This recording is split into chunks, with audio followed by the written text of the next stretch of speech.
Let's try that one more time. Hello.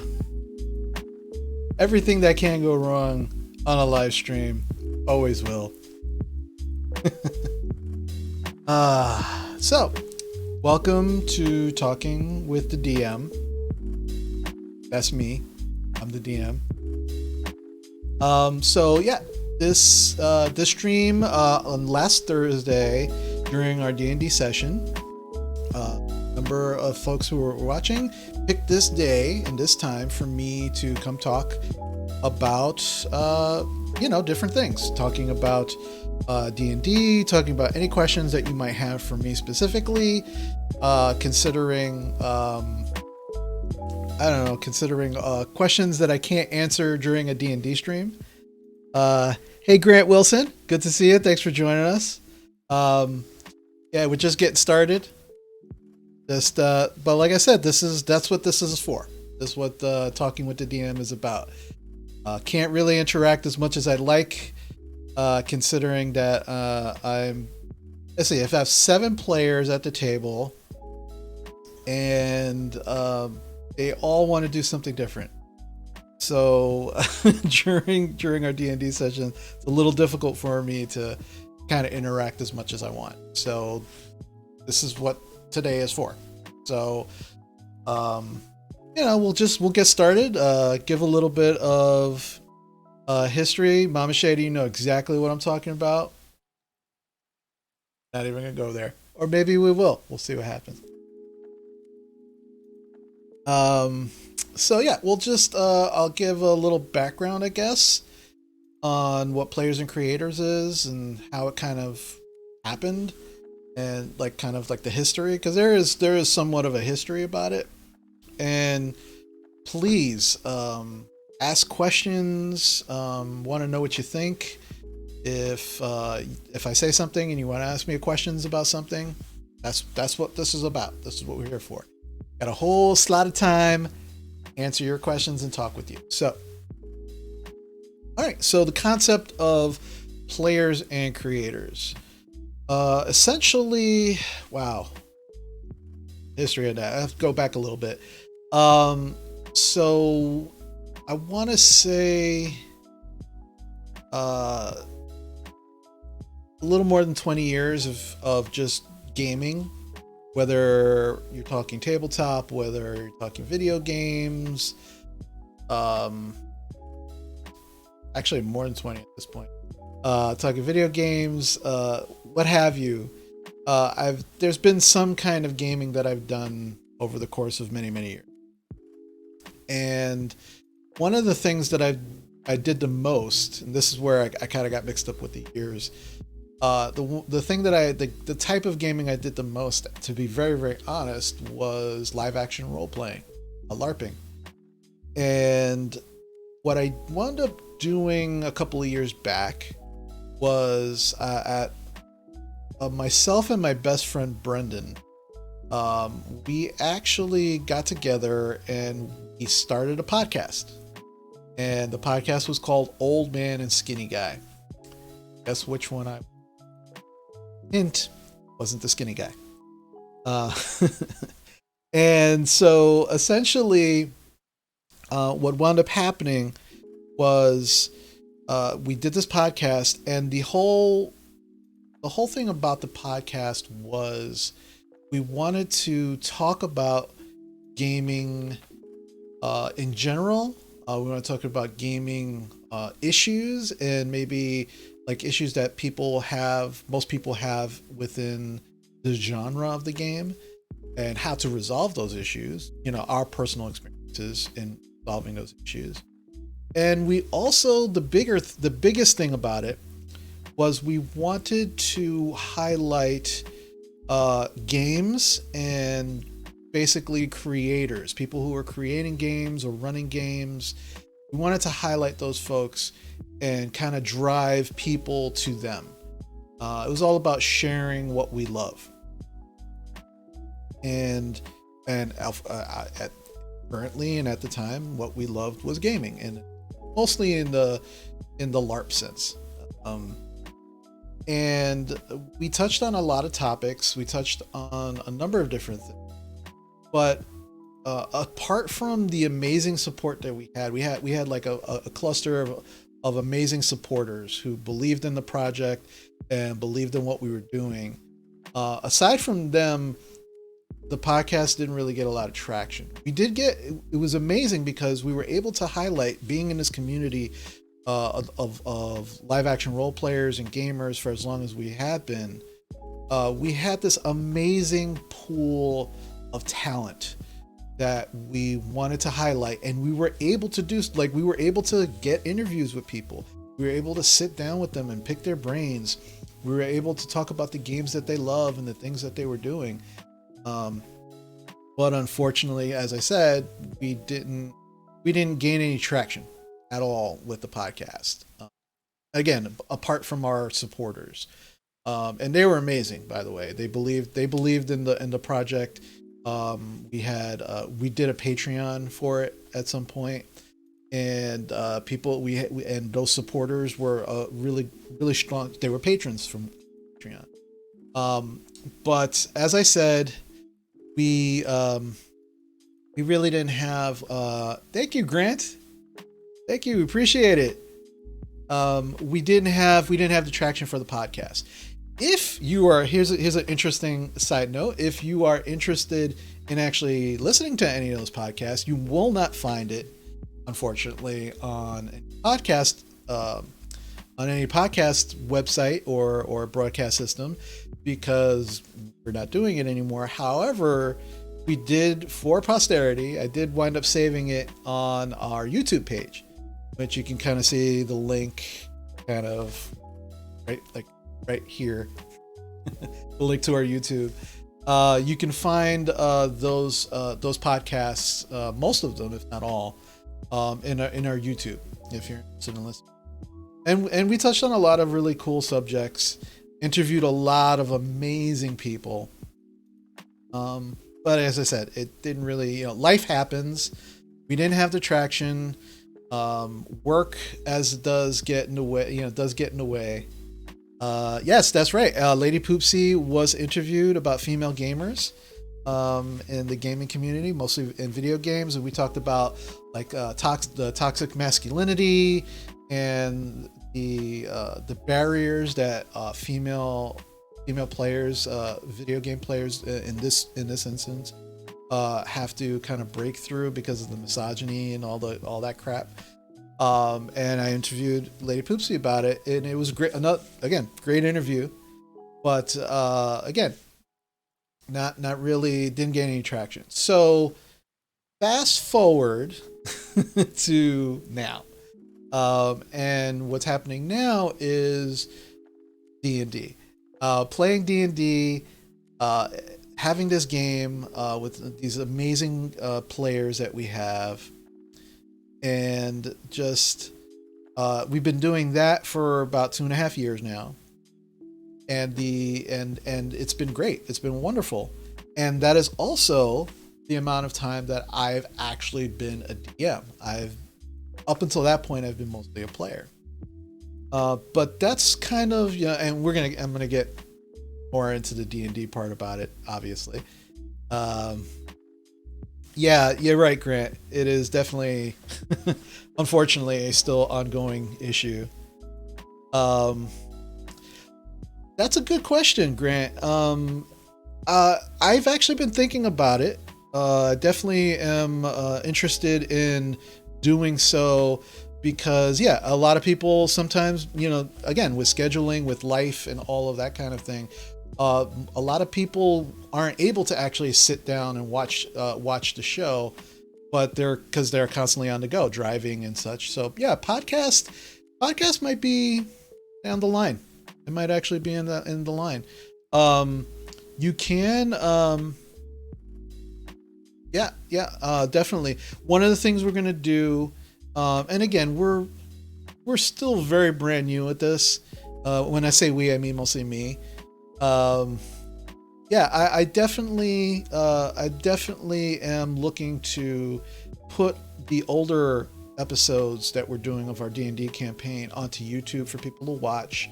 For people who are more audio inclined and visually inclined, the podcast is probably a good way to go. Just again, it's like this has been like a good whirlwind, but a whirlwind nonetheless. And things have been moving pretty fast. So I'm definitely trying to get things rolled out as quickly as I can. We just the Discord is now up and running, and I'll just gonna caveat this because I keep catching myself. I keep saying we, and by we I mean the royal we, by me, and also the people who are supporting all of this, the D&D game, the streaming, everything. We are we the royal we're trying to put all this all together as quickly as we can. It's going to take some time, and we do appreciate the support that we've been getting so far, and we hope that it continues. And should it continue, we're just going to keep rolling these things out: podcast, YouTube episode, that kind of thing. We have a lot of interesting ideas, a lot of interesting things, down the line. But yeah, no, Grant, thank you. That's definitely, I've been actually toying with that idea about the podcast for the episode. One thing I will tell you, yeah, thank you. Oh yeah, I'm a big critter myself. Like that's I'll get into that a little bit when we talk about D&D. But absolutely, Critical Role was an inspiration for me for becoming a DM. Matt Mercer and that whole group. But I'll get more into that. But yeah, I just obviously, a lot of the things that I'm doing with the D&D game seem very familiar. Obviously, I'm playing the WoWmount campaign. I'm very inspired by that whole group, and I'll get into those reasons why. But yeah, we're rolling all the stuff out the best we can, make sure that we get it out to people. Because I was definitely a person that was very surprised to hear how much people wanted to watch the game. And I was even more surprised after we started streaming how much people enjoyed it. Now, don't get me wrong. I know my players enjoy it because they show up every week, mostly on time, and we actually play the game, and we have been doing so for 2.5 years. So I know they're having fun. I know that I'm entertaining them, and in turn, we're all building and creating these wonderful stories together.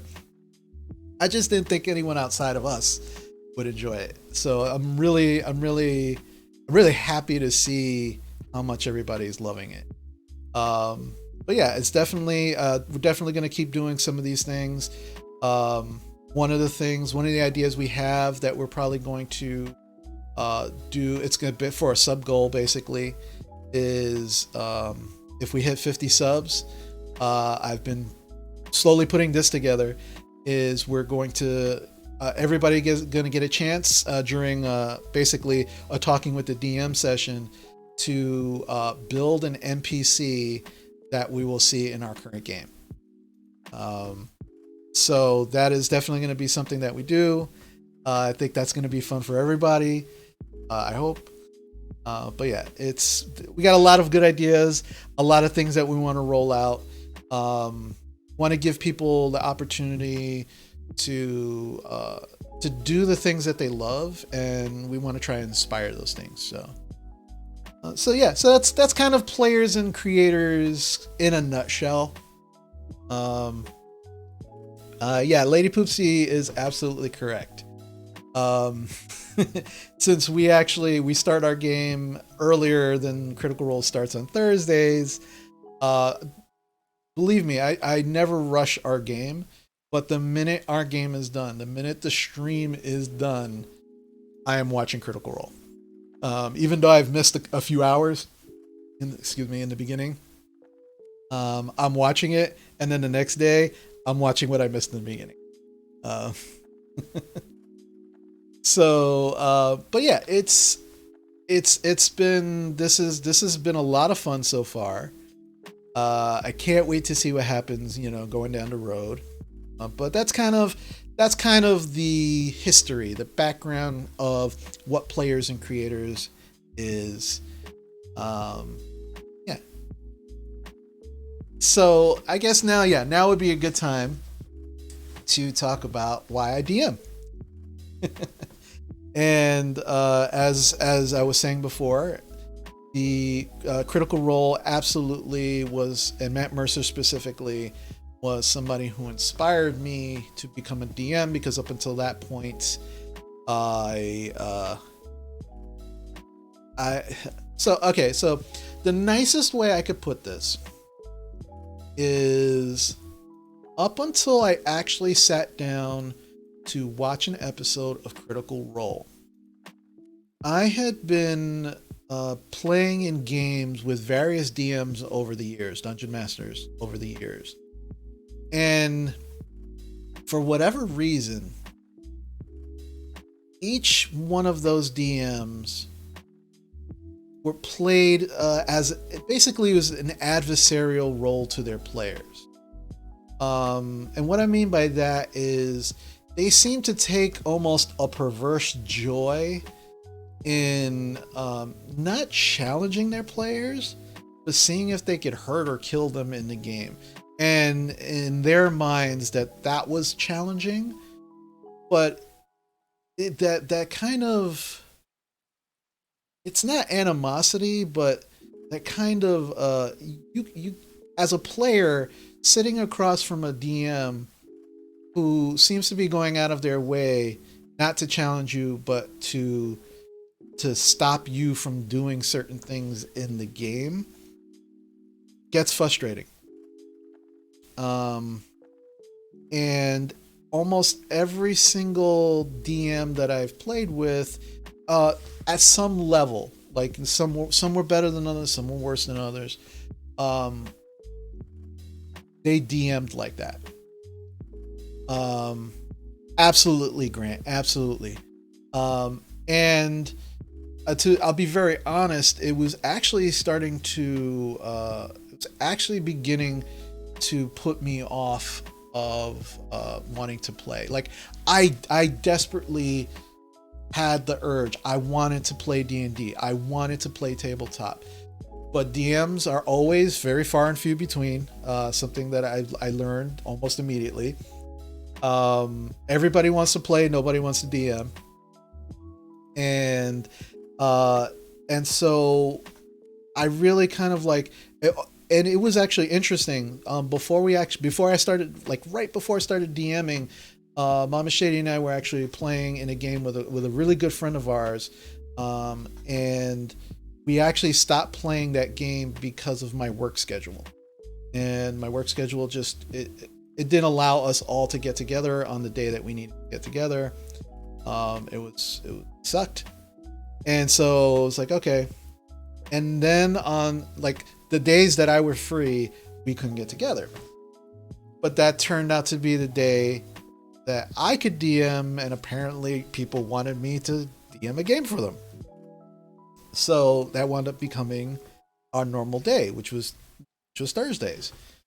But before I actually DM'd, I sat down and I watched an episode of Critical Role, and I watched a dungeon master work with his players. I watched a dungeon master give them opportunities to have fun, give them opportunities to do things that are not necessarily in the rules, but can be adjusted by the DM because of his specific skill level. And I watched him challenge them as well. and not just hand them things on a platter, but really like challenge them, make them think, make them strategize, and they were better for it. And I never realized that that was a type of DM because of my history with just every single DM I've ever played with, and again on multiple levels, just adversarial against the players. Thank you, honey. Thank you. You're too kind. Um, but it really, like, that's really what pushed me to say, you know what? If I make this choice to DM and I'm any good at it, um, I will. Hey, thanks for the raid. Appreciate it. Thanks so much. Yeah, I decided that if I was going to DM, hello everybody. I decided that if I was going to be a dungeon master, and if I was any good at it, I was probably never ever going to get to play a game again. And I had to ask myself, was I going to be okay with it? And I realized as long as I am, at least on some level, being a dungeon master that is making the whole game fun for everybody, still challenging them, and not having an adversarial role with them, then I could still have fun. So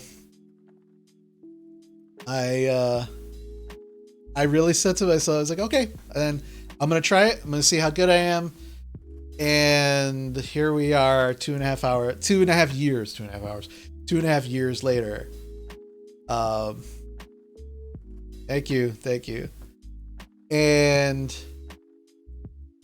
yeah, so that's essentially what happened. I realized I could be the type of DM that was having fun at the same time as his players, having fun, challenging them, and I wasn't gonna. And I never get a pervert. I could never understand that kind of like, oh, I'm gonna kill my players today, and actually mean it. Like, I say that to my players. Don't get me wrong. I've said that to my players. I was like, oh, today's a TPK, total party kill. I've said things like that, but always jokingly. And my players know me well enough to know that I am joking.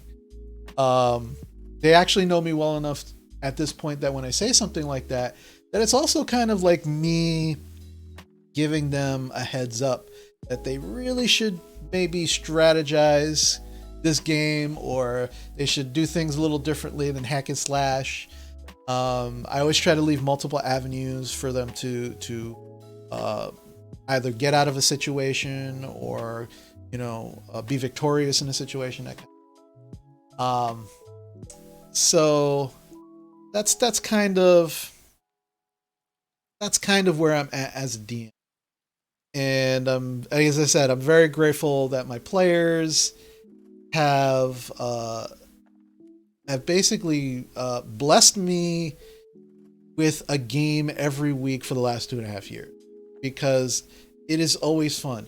It's a lot of work and it is very challenging, but it's always fun. And again, without them, I don't even have a game. So it's really, cheers to them.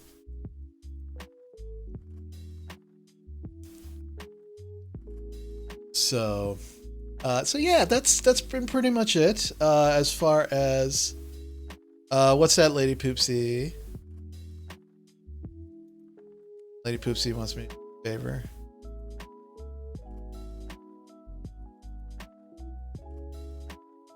Okay.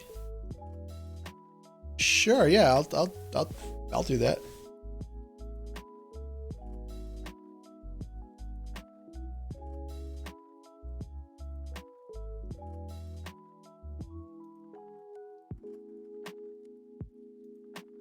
While I take care of this.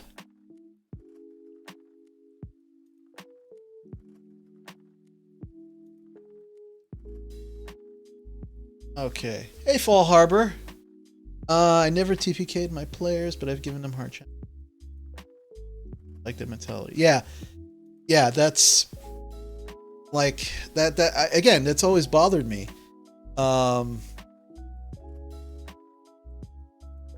Yeah, that's always bothered me, that kind of mentality. But again, I had no frame of reference. I didn't know that another type of DM, like another type of DM existed. I thought that's how all dungeon masters work. I thought, oh, that's how you're supposed to DM. I'm never gonna do that. Like I don't want to do that. Now, I was the same exact way. Awesome, Lady Poopsie. I was the same exact way when I used to LARP. When I used to LARP, I when I used to LARP, essentially, I used to run mods for those games. Now, it's almost essentially the same thing for with Dungeons and Dragons. Is you write something out, and then the players are going to play that random encounter, and based on their decisions, you gotta kind of have to roll with it. But hopefully plan out for this, that, and the other thing. And you're gonna have some treasure, you're gonna have some challenges, that kind of thing.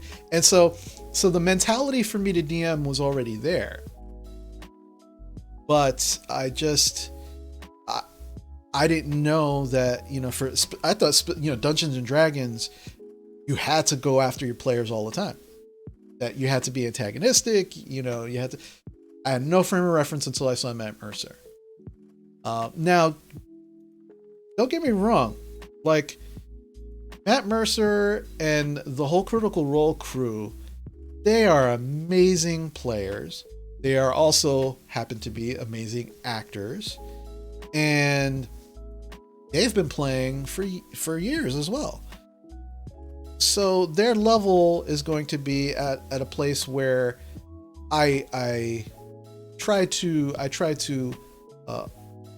I guess my goal is to try to get as close as I can to that, but I never expect my players to be like the folks in Critical Role. I'm not looking for acting and role playing.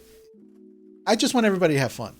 So I'm taking the lessons that I see from Critical Role in the sense of, okay, what's challenging, what's fun, how does this work, how does that work, and that's essentially how they have inspired me as a DM.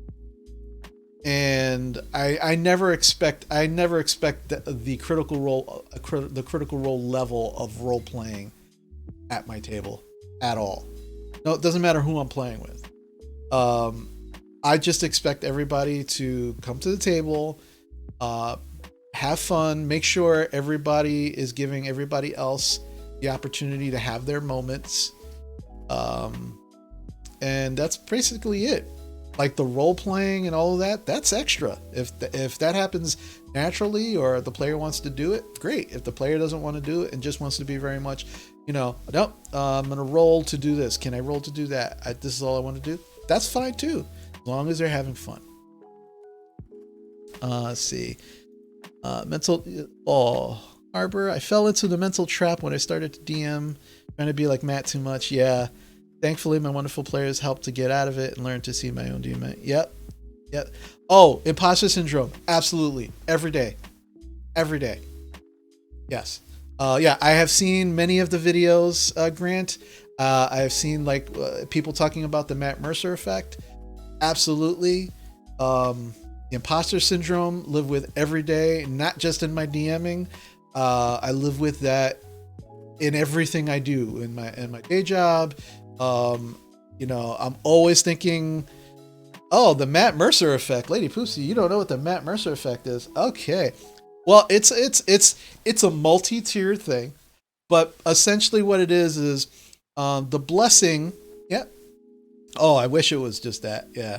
Yeah, exactly what Grant's saying. Players who see a Critical Role expecting the DM to be just like Matt, you know, do all the voices, know the rules as well as he does.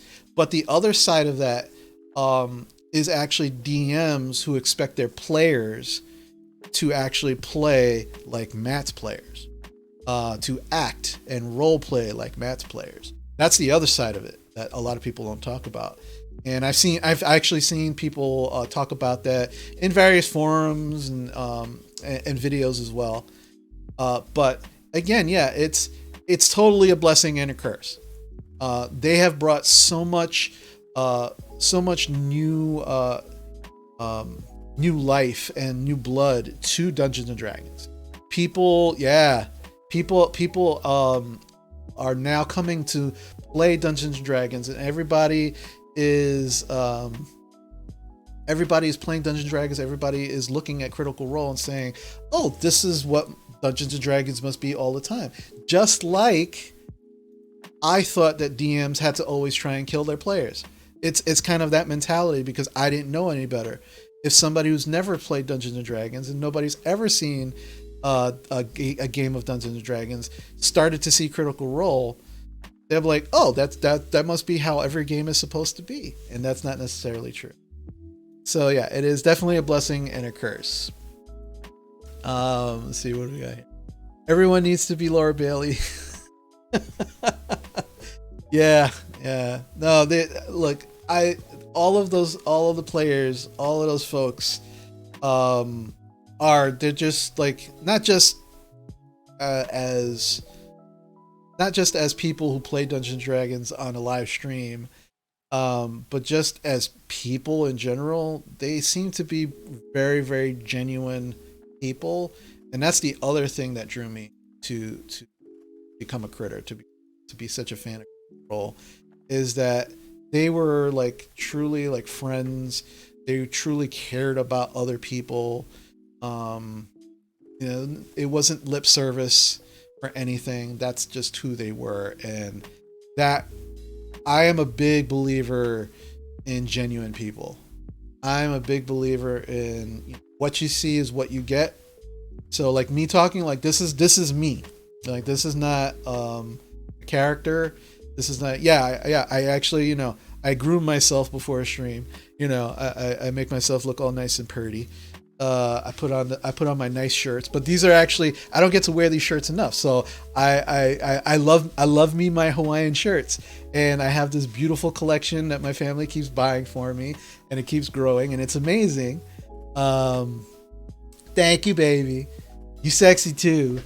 But what you see is what you get. What I'm talking about, what I'm talking to you about right now, is what I believe and who I am. And I'm a big believer in that. So that's what drew me to Critical Role. One of the other things that drew me to Critical Role, be such a fan. But yeah, they are a big influence. But again, I DM the best that I can. I'm always learning. My players are always teaching me something new about myself. Hopefully I'm doing the same thing if I'm DMing correctly. I do know that they have so much fun. And they just keep coming back. So as long as I have players, I will always keep DMing. And again, my style of DMing may not be for everybody. Just like the DMs that I previously had, I really didn't jive with them. I just wanted to play. I wanted to play so bad. I kind of like put up with it. I really didn't say anything as much as I always wanted to, because I didn't want to. It's like, oh, they're already going after me as a player. Jeez, if I say something, they're going to kill me. I'm going to have to create another character. So like, that's honestly how I felt playing with those DMs. And I don't want to be that DM. I want to be that kind of DM. So those are my motivations. Those are the things that keep me real as a DM, keep me humble as a DM, and try to get me to challenge not only my players but myself as well. Yeah. So yeah, it can be very stressful. Um, but again, that's why I became a DM instead of staying a player. It's one of the main reasons. And yeah, I'm having fun. Like I'm creating these NPCs.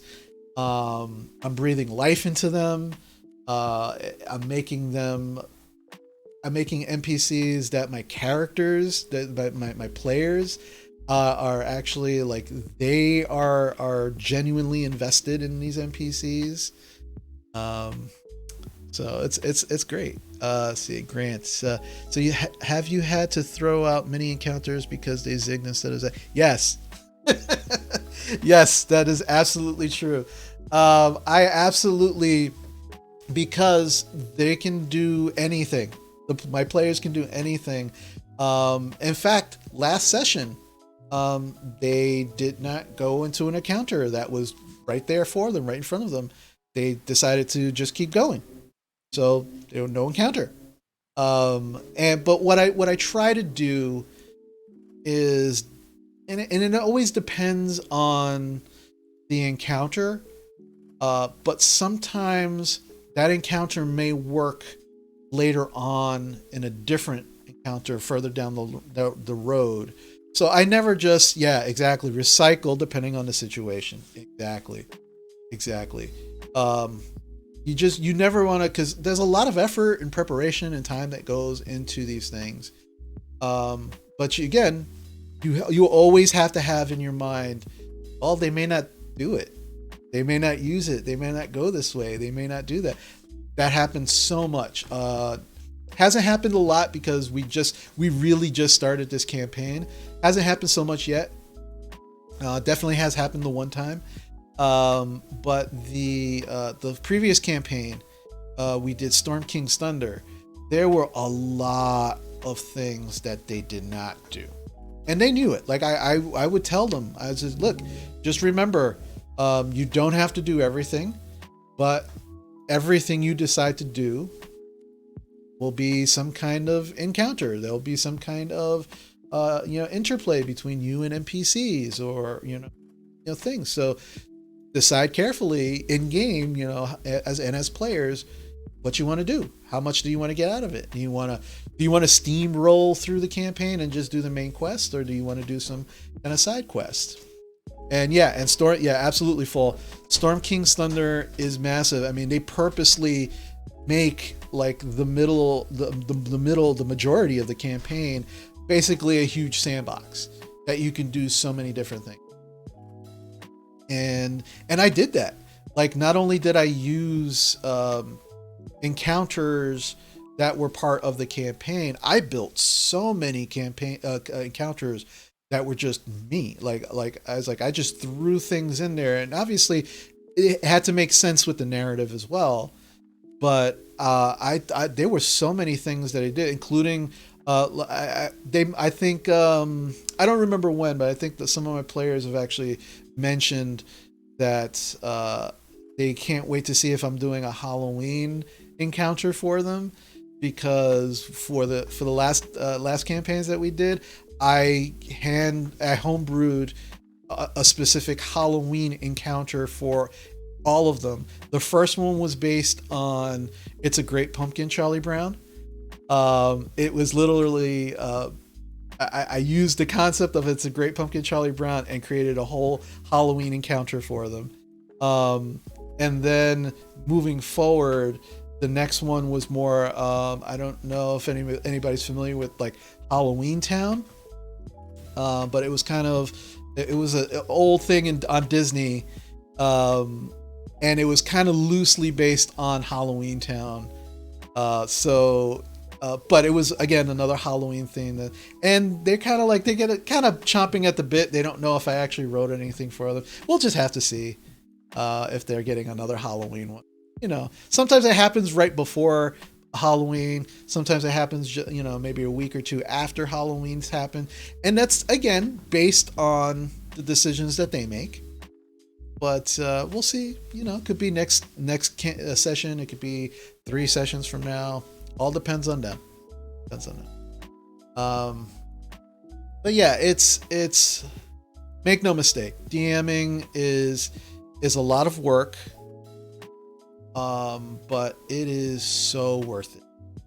It is absolutely worth it to see how much fun they're having, how much fun I get to have. Um, it is, otherwise I wouldn't keep doing it. Otherwise I wouldn't even be doing the stream. Um, it's absolutely worth it, without a doubt. Um, but yeah, that's and again, I'm just gonna grab it real quick. Hold on. And and this and yes, I'm not a corporate shill, I promise, but the Explorer's Guide to Wildmount is amazing. Um, and it's and let me tell you something. There's so much good stuff in it because it is not a campaign guide. It is a world building background guide. And yes, there are like a few encounters in them, but I have to build a world around this world. I have to build a campaign around Wildmount for my players, which I did, and which is what we're currently playing, and it's amazing. And I'm not gonna lie, one of the things I'm most looking forward to is if it happens, but if the players actually run into NPCs that are from Critical Role, I get to be them. Like if it happens, I'm gonna be like, oh my god, I'm so happy because again, yeah, I'm a big critter. And but that is it's an amazing, if you haven't read through it, if you haven't picked it up yet, there's so much in there that's great. I'm gonna love that. Grant says I'm gonna love that if they run into Orly. That would be something if they ran into Orly. It really would. It really would. I don't know how good my Cajun is, but we'll see. If that were to happen. If that were to happen. But yeah, it's a great book. There's so much stuff in there, and it's mostly world building. It's like, backgrounds of this, backgrounds of this land, backgrounds of that land, organizations. It's great. It's just great. If it wasn't great, I wouldn't have built the world. But I should have been a voice actor. Okay, all right. Yeah. So moving forward. But no, I'm not gonna lie. So I have played as far as the actual editions of Dungeons and Dragons that I've played. I have played second edition, Advanced Dungeons and Dragons. I've played third edition, 3.5. I dipped my toe in fourth edition, and when I pulled back, it was bloody and raw, and I hated it. And then fifth edition came out. People have thoughts and feelings about fourth edition. All I will say is this: while my opinion of fourth edition is not favorable to it, I'm not here to stop anybody's fun. If you love fourth edition, play fourth edition. That's your thing, right? Yes, yeah, absolutely, Grant. Yeah, they joke about that in big time in the Rick and Morty D&D comic. Yeah. But if you love fourth edition, any of the editions, it's the type of game is not everybody's cup of tea. Not everybody is going to like the same things. All we could do is expose ourselves. I'm sorry, I said it, and the first thing that popped into my head was Ghostbusters. And you don't want us exposing ourselves. But the only thing we could do Yes, phrasing. Yes, absolutely. The only thing that we can do is expose ourselves to new games, try them out, and see if we like them. If we like them, great. If we don't, we just move on from there.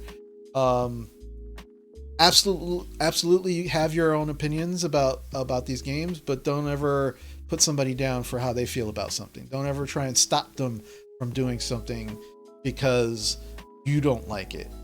And I'm talking about gaming here. I'm not getting into real world stuff, but it's pretty.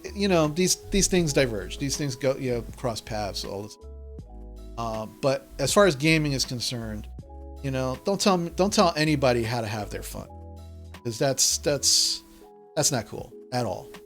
Yeah, absolutely. Oopsie, it is toxic. And again, like I said, if somebody came to me and said, "Hey, we're running a 4th edition game," I'd go, but that's because that's my opinion. But I'm not going to sit there and say, "Oh, and you shouldn't play 4th edition." I'll ask them, "Hey, have you tried 5th edition yet? Are you interested in playing that game? No? Okay, cool. Well, have fun. I hope you have a good game." Or sometimes I just won't say anything. It's like, "Oh, we're going to play 4th edition. It's going to be so much fun." And I'll just go, "Have fun." That might be the most I say. Because my opinion is my opinion. I'm not the fun police. Fun police suck. All right. Just, you heard it from me. You can quote me on this. Fun police suck. All right. So yeah. But I've played with the exception of the actual 1st edition of Dungeons & Dragons, which I've never played. I've seen pages of it online. I've read some of it. It's a super raw game because it was the 1st edition. I don't know if I'd like playing it just because I've played the subsequent editions forward. But I've played, like I said, I've played 2nd edition. I've played most of the editions. 5th edition is my favorite. I mean, up until 5th edition, my favorite was 3.5. It really was 3.5. But now 5th edition is definitely, it is just, it's basically kicked 3.5 in the ribs, jumped over it, and is right on the finish line. I think the big thing that's made me enjoy 5th edition more than anything else is how Wizards has finally addressed the rules lawyer aspect of previous editions, which was, these are the rules, it has to be this way, and there's no deviation. I love that it is now part of the actual, most of the books, especially the Player's Handbook, the Dungeon Master Guide, but in everything that they've put out since 5th edition came out, it's about, you know what? It may be against the rules, but if your DM allows it and everyone's having fun, do it. Right? That's the part that made me fall in love with 5th edition immediately. That's the way it is. And because that's what I ultimately want in a game. Whether it's a video game, whether it's a board game, whether it's tabletop, it should have an aspect of fun. It should be challenging. I don't want to get steamrolled or steamroll through it, because then that's not fun. And yeah, that's just how gaming should be in general. And that's a mentality that most people should go into gaming with, is that I hope this is fun. I hope it's a little bit challenging, because challenging for me is fun.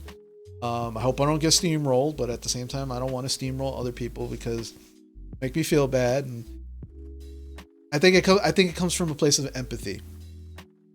I know how I feel if those things happen to me while playing a game. I don't want others to feel that way. So whether, again, as I said, whether I'm DMing, whether I'm playing a board game, whether I'm playing a video game, that's kind of like the thoughts that roll into my. Let's see, Grant says, Perkin is constantly saying the rules are there as a guideline to settle disputes. Yes. Absolutely. Absolutely. Yeah, that's my there's a special I think there's a special place in hell for rules lawyers. It really like and you know what? I used to really despise people who rule lawyer. And that's over the years that has changed to I don't despise the person, I despise the act. And there is a big difference in that. And the difference in that is that when I was younger, saying that I hated the person, you can't say that. Like, you really can't say, I hate this person. You can definitely say, I hate the way they act. Like, I hate the things that they do.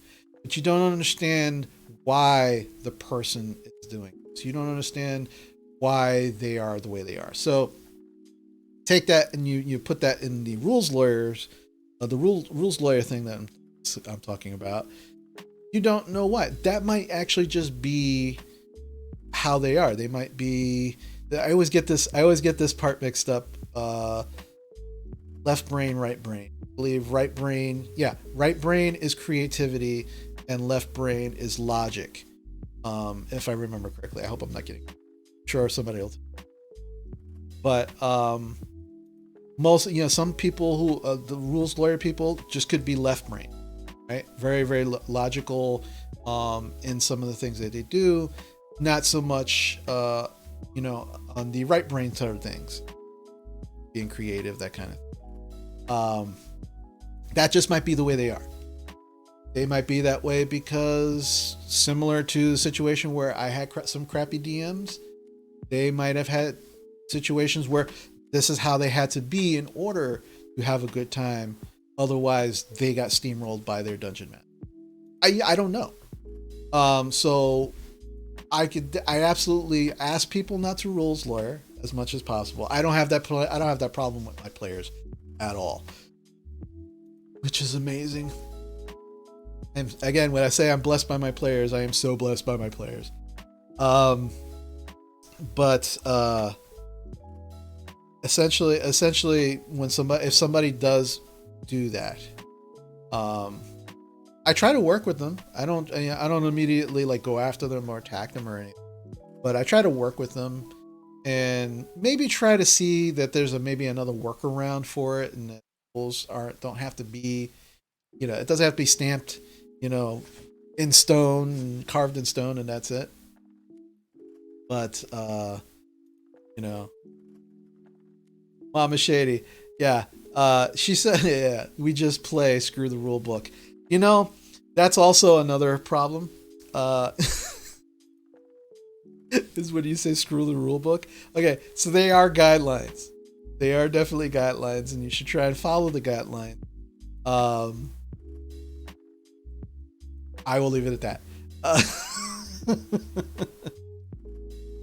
But yeah, no, I definitely love when my players come to me and they say, I want to try this, or I want to try that. And it's not necessarily in the rules that they can do it. And I will attempt to see if it fits somehow within the guidelines of the rule.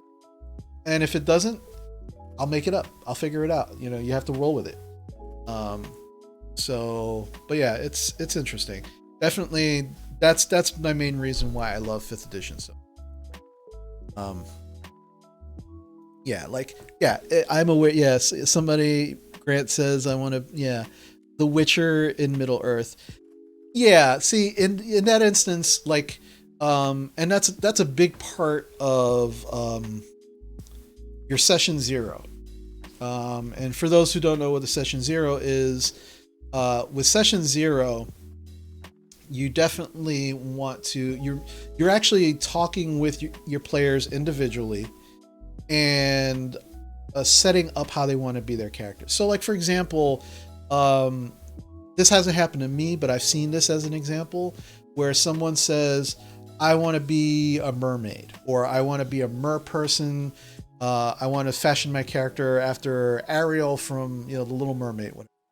Um, Obviously that's like, okay, so how do I do that?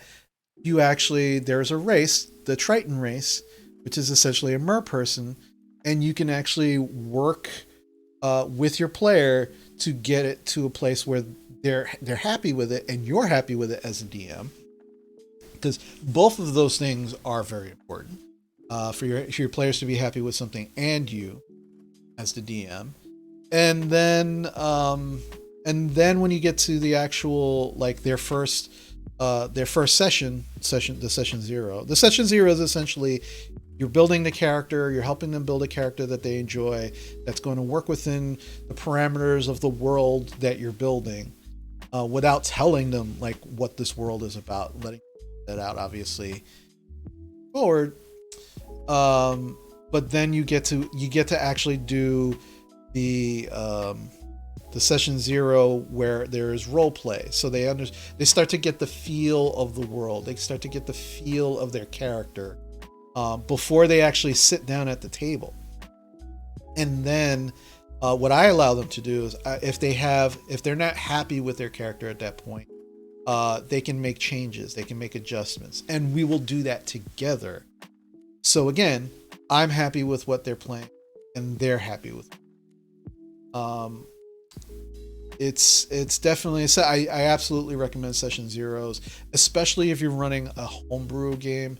We didn't do session zeros with our previous campaigns because they actually use pre-generated characters from the starter kit.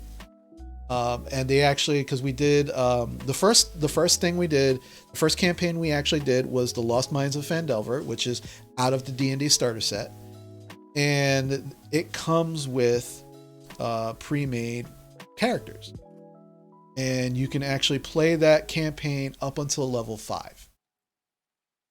And once they hit level 5, we started Storm King's Thunder. So it was the same character. So we've never really had a session zero. They had on their character pages already. They had, this is what you are.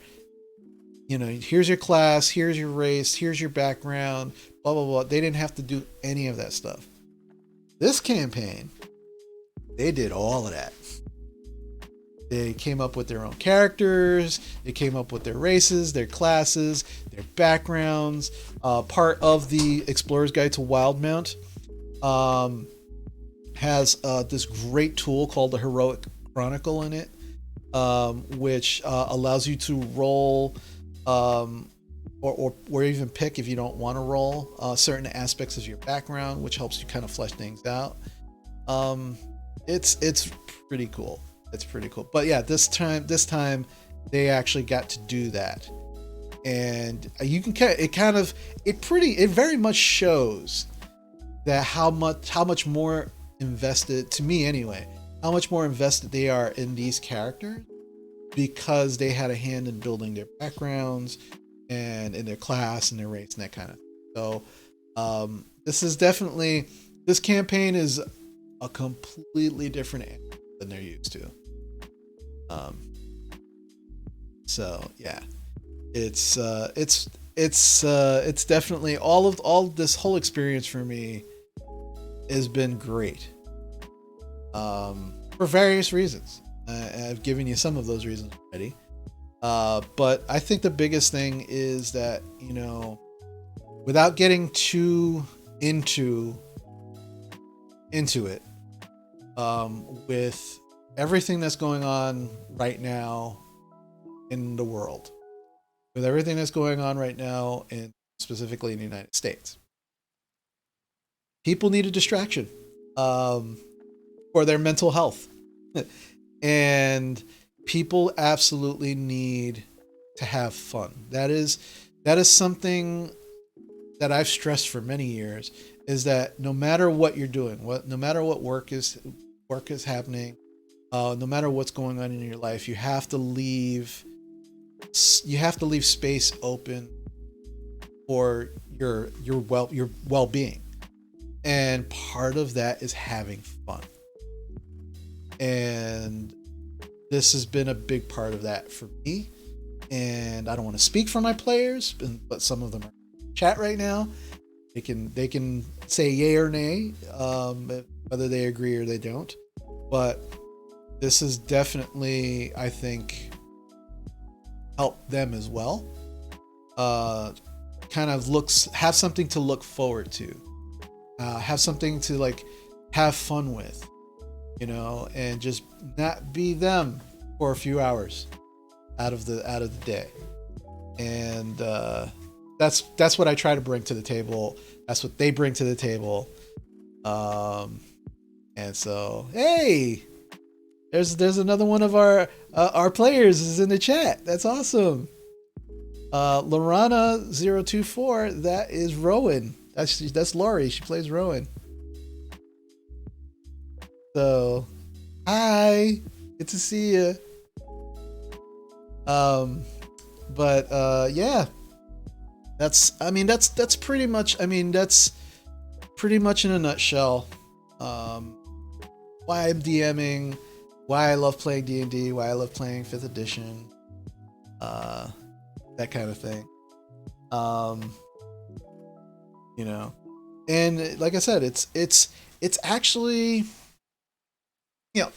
before I keep moving on, I do want to remind everybody who's here that if you're not doing anything on Halloween, I know you've probably been seeing reminders for it, but if you're not doing anything for Halloween, at 9 p.m. Eastern, in our Discord, we are going to be doing watch party for Beetlejuice.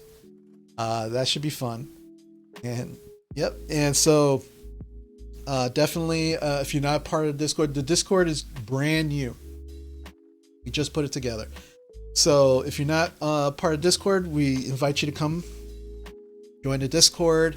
And not only will we be doing watch parties, we hope to start putting in like resources for DMs, putting in recommendations for games and things of that nature. Wow, Lady Poopsie, jeez. I do not endorse what Lady Poopsie just said, to join us or die. I do not endorse that at all. But again, join us in our Discord on Halloween at 9 p.m. Watch Beetlejuice if you want to, but just drop in, say hello, introduce yourself. Want to get to know each other. This is absolutely absolutely a very different platform than I'm used to. As I said before, doing podcasts and stuff like that. But I'm enjoying the hell out of this platform because I get to interact with all of you, which is something I desperately kept trying to do with my podcast. I wanted interaction. I wanted people to be inspired. I wanted people to learn new things, or be inspired to learn new things, or play games, things of that nature. And we just couldn't do it. And it looks like this was the platform I should have been using the whole time. But live and learn. So I'm very grateful that I get to do this. I'm very happy that I get to share all of this with all of you. I get to share my players with you guys too. You get now their craziness. Other people can see their craziness too. It's not just me. So yeah, absolutely. Yeah, quarantine definitely has been hard on everybody. Absolutely. But yeah, what I'd like to do really quickly also is I kind of want to open it up to any questions. I know I've been kind of like moving fast. I've been trying my best to answer questions that I can in chat right now. But if there's anything that you'd like to ask me about anything that I've said so far, or anything you want me to touch on, I mean, I've got more stuff that I want to talk about, but I want to kind of open it up, see if there's anything that you discuss, thing that I haven't answered. Maybe I missed your question in chat. But yeah, That's basically what I'd like to do. And if we don't get a lot of questions, that's fine. Don't feel pressure to ask a question. As I said, I actually wrote down some talking points because I didn't want to be caught out there like, any dead air or anything. So yeah, I came prepared. Yeah, this is kind of my wheelhouse of holding meetings and putting things together, like this. So I try to be as prepared as possible. But as a DM, let's see, what advice would I give a brand new DM? Wow. You balance 7 players in your campaign. Okay, so yeah, those are very good questions. All right, so DM who's nervous about DMing for the first time, and how do I balance 7 players? So the advice I would give a brand new DM who's nervous about playing is, the first thing I would tell them is try to figure out what you're nervous about. Are you nervous about actually being wrong? Because I'll tell you a secret that's not really much of a secret. Every DM is wrong. Occasionally they will flub a rule. Occasionally they'll say the wrong thing. Thanks, Justin. Appreciate it.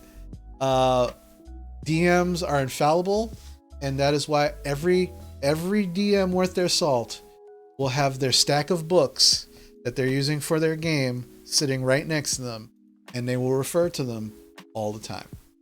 I do that all the time. I have notes next to me. I have my books next to me. If that's something that you're nervous about,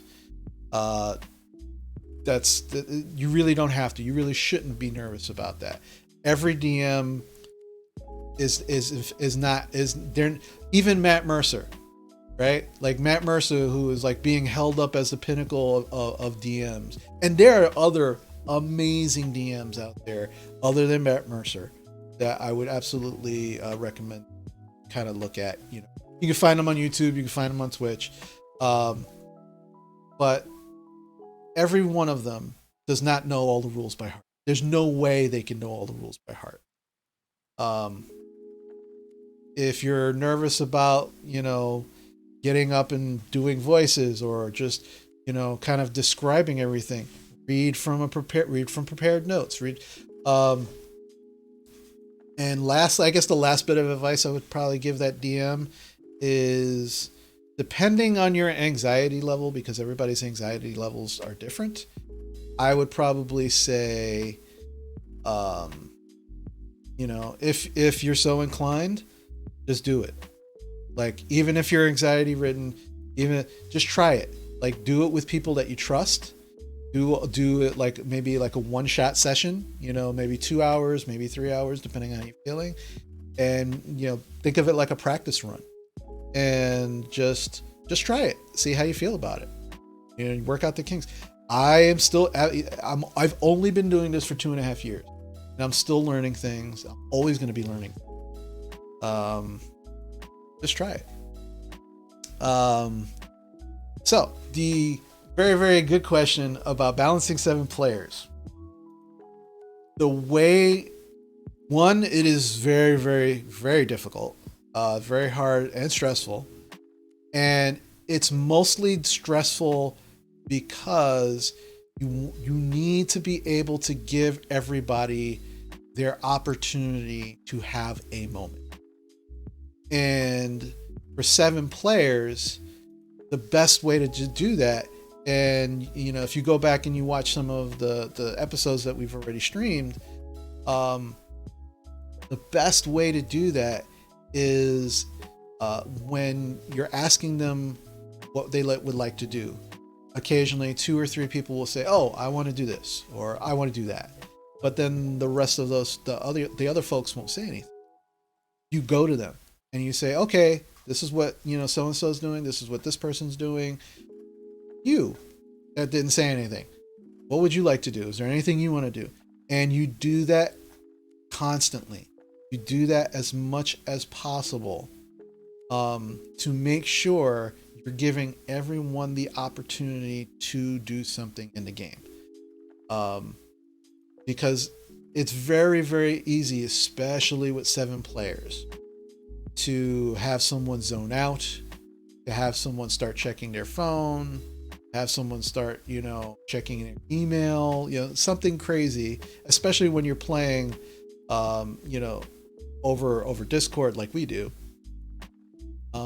It's very easy to do that. It's easier than if you're all sitting at the table. So yeah, and sometimes, again, as a DM, I forget to do that. And let me tell you, I kick myself whenever that happens.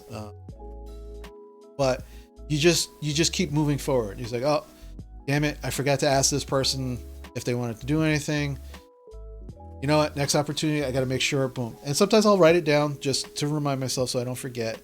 Yeah, absolutely, Lady Poopsie. Communication, big deal, is a huge deal. Players should be talking with their DM, and their DM should be talking with their players as much as possible, to make sure everything is working well. I always tell my players, please let me know if something's bothering you, if something happened, or if you have a question. I can't fix it if I don't know it's broke. That is, and that would actually fit very well into advice that you would give somebody who wants to DM for the first time. Please, I want to take this moment to remind everybody here that I am by no means an expert in Dungeons and Dragons. I am by no means an expert in dungeon mastering. There are so many people, so many videos, so many streams that go into this, and with people who are far more knowledgeable than I am. But I will tell you how I feel about it. I will give you my opinion. And if I don't have the answer, or I think somebody has a better answer than me, I'm going to point you in that direction. Because I want you to have fun. I want you to overcome that anxiety, or overcome whatever it is that's kind of holding you back from doing something. You should, it's, and again, everybody's comfort or anxiety levels are different, but the big part of that is educating yourself about a certain thing, and then sometimes just go for it. Because you could read all the books, you could learn all the things, but at some point, if you don't put those things into practice, what was the point? You have all that knowledge, you got to put it to, it's always better to have knowledge and put it to good use than just have it, hoard it, and don't do anything with it.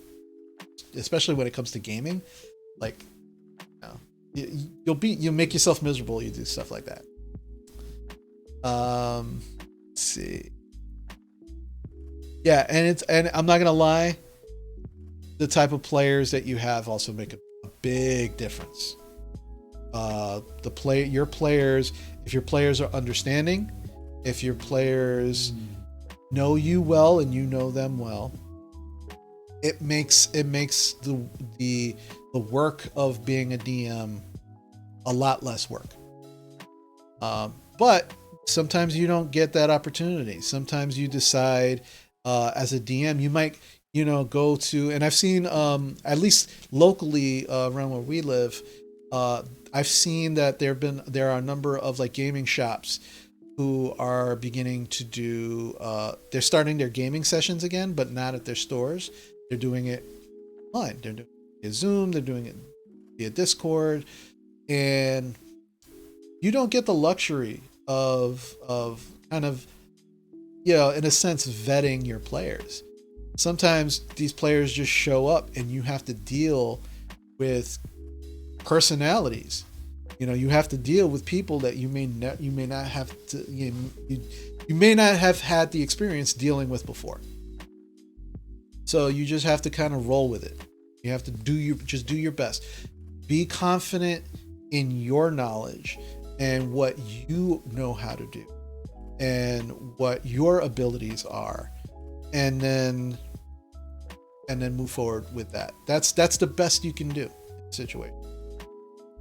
If you're a DM in where I've gone to many gaming conventions where I'll walk into a huge ballroom and there will be over a dozen tables and everybody's playing Dungeons and Dragons or Pathfinder or some other tabletop game, and it is a brand new DM. It's a DM with just new people coming in every 3 or 4 hours. That's crazy. To me, that's crazy. Bless those DMs. Because I don't know if I could do that, kind of like wrap my head around working with, at least a dozen new people over the course of a convention, to make sure they have fun. I would love to do something like that. I don't know if I could, but the only way I'd figure that out is if I try it. I may try it once, all this pandemic stuff is over, do it live, but how do I do the accents? How do I do the accents? So many, yes. Honestly, I've been doing it since I was a kid. I would watch cartoons and I'd watch certain movies and I would hear the way people talk in those movies and I would just try to emulate them. And yeah, that's pretty much it. I mean, Mama Shady has told many a person, and I'm going to actually head her off at the pass at this. I actually had, and this is where I probably get it wrong, but I believe it was a 2 or 3 hour conversation with her as Forrest Gump. And yeah, that was something. But my accents, it really was just watching cartoons, watching movies. I want to say a lot of my foreign accents, I think, came from watching G.I. Joe as a kid.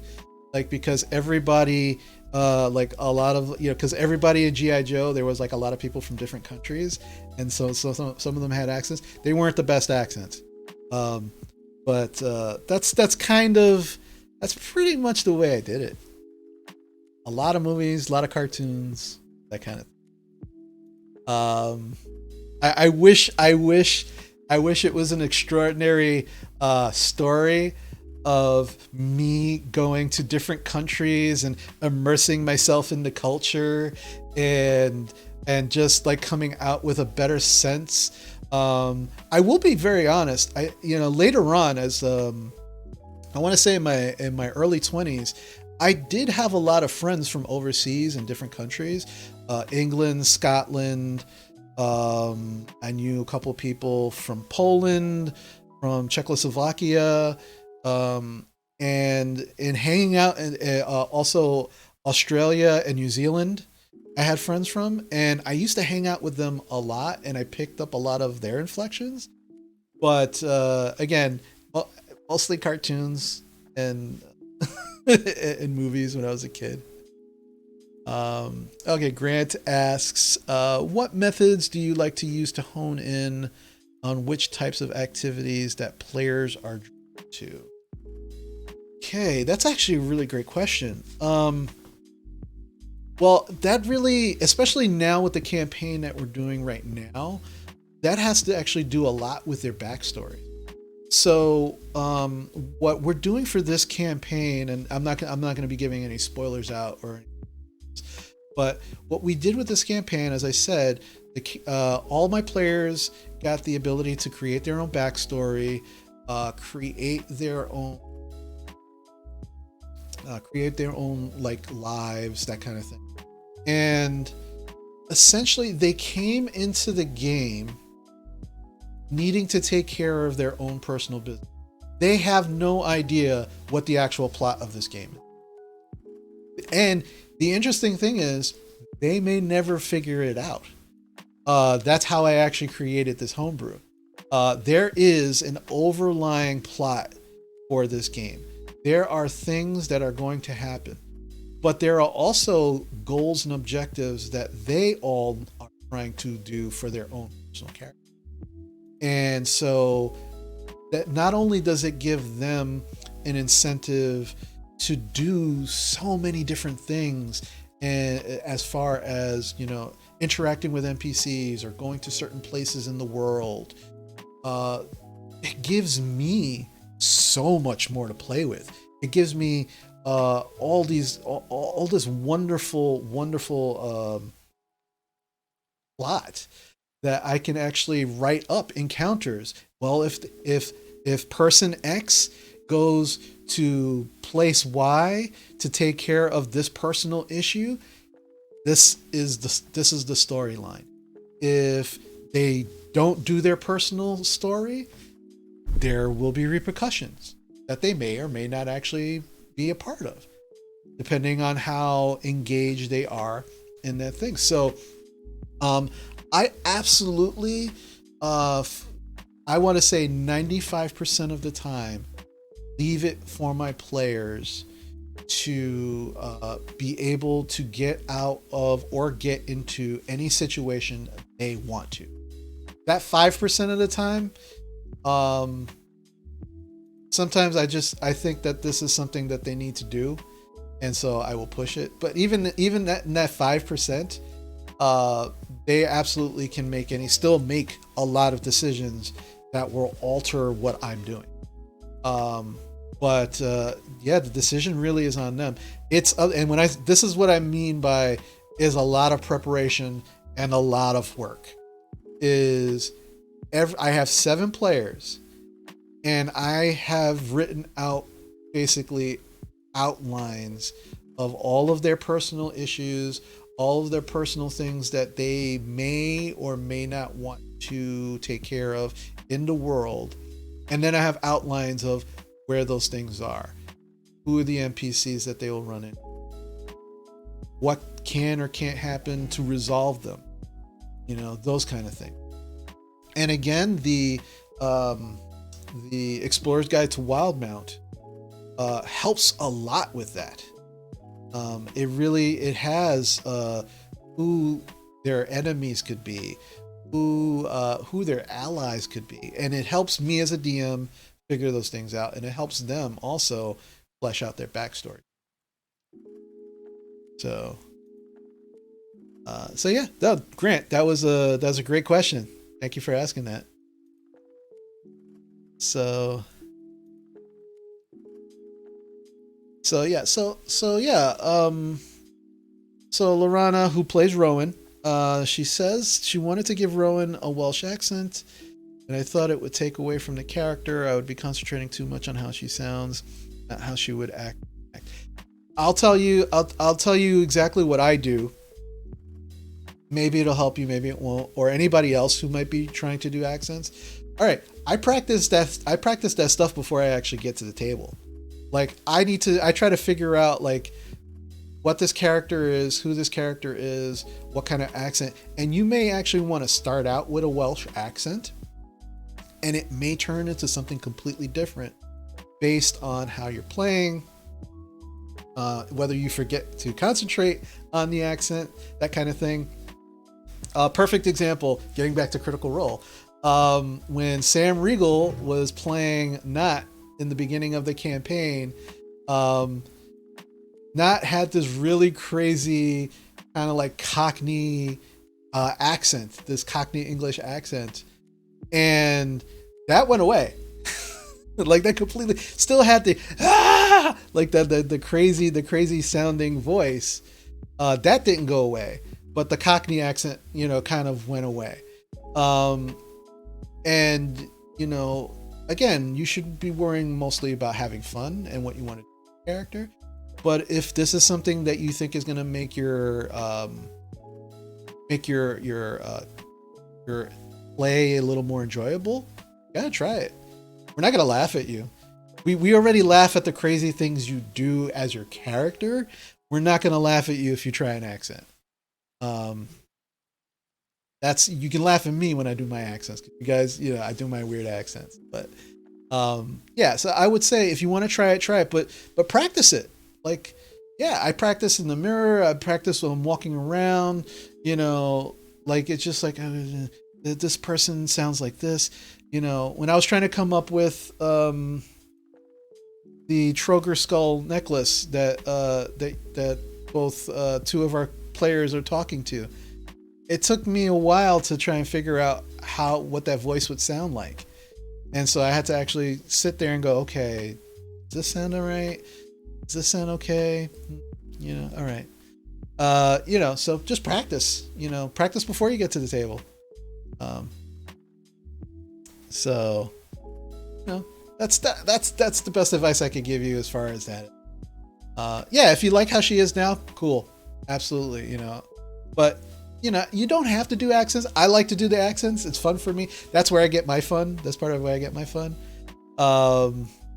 But it's that's how I do it. That's how I kind of get through it. And, trust me, I wish it's not a secret. It's not like it's just a skill that you just kind of develop. And sometimes you have it, sometimes you don't. Okay. Let's see. Ty asked how it became a family thing. Okay. So, yeah. So for those who don't know, the game is made up of family and friends, and immediate family is my wife Donna, who you guys know as Mama Shady, my oldest daughter Lady Poopsie, then my youngest daughter Commit Light, that some of you already know. She plays Phoebe, and Sean, who is my son-in-law. So how did that happen? I literally asked them if they wanted to play. This literally, that's what I did. I was like, okay, I'm gonna play a D&D game. Do you want to play? I'm gonna DM it. Want to play? And that was it. And again, Lady Poopsie had not played D&D before, and so it could have been like she played for a little bit and said, oh, I don't like it, it's not fun. But here we are 2.5 years later. The only thing was, she was definitely new. She's a little reluctant. Zero was definitely interested in it, and they all wound up having a lot of fun with it, which was great. And again, was a testament to them that as players, as like kind of sticking with it and still having a good time. But also, like, I wanted to make sure I was like, oh, this is going to be their first experience. I need to make this fun. I need to absolutely make this fun. And again, like I said, 2.5 years later, here we are. So yeah, but as I said, just ask. The worst thing they could say is no. If that was something you wanted to do with your family. But that's essentially how the family part of it. Our friends, who are essentially like our family, who are family to us, is they play Rowan and Galen and Leah, and it was literally all right. So them is very interesting. So in a similar vein, we asked them if they wanted to play a D&D game as well. However, the bar for them as far as DMs was super low because they had a very bad DM for a game that they used to play. So I was like, their bar was pretty low. So I was already ahead of the game as far as being a great DM. And I will leave it at that. I try not to talk smack about too many people if I don't have to. I do occasionally, not gonna lie, but I do my best to try and stay clear. I'll just leave it at that. But yeah, so that's pretty much the, as far as getting players. I will actually say the way you're going to get a table of players for yourself that is going to be like ours, where they're having fun as players and you're having fun as a DM. That is only going to happen the more you play and the more players you play with. Um, Not everybody is going to click. Okay, not every DM and player are going to get along. And I said it earlier. It either has to is either going to have to do with personality. It's either going to have to do with play style. Those kind of things. And that's okay.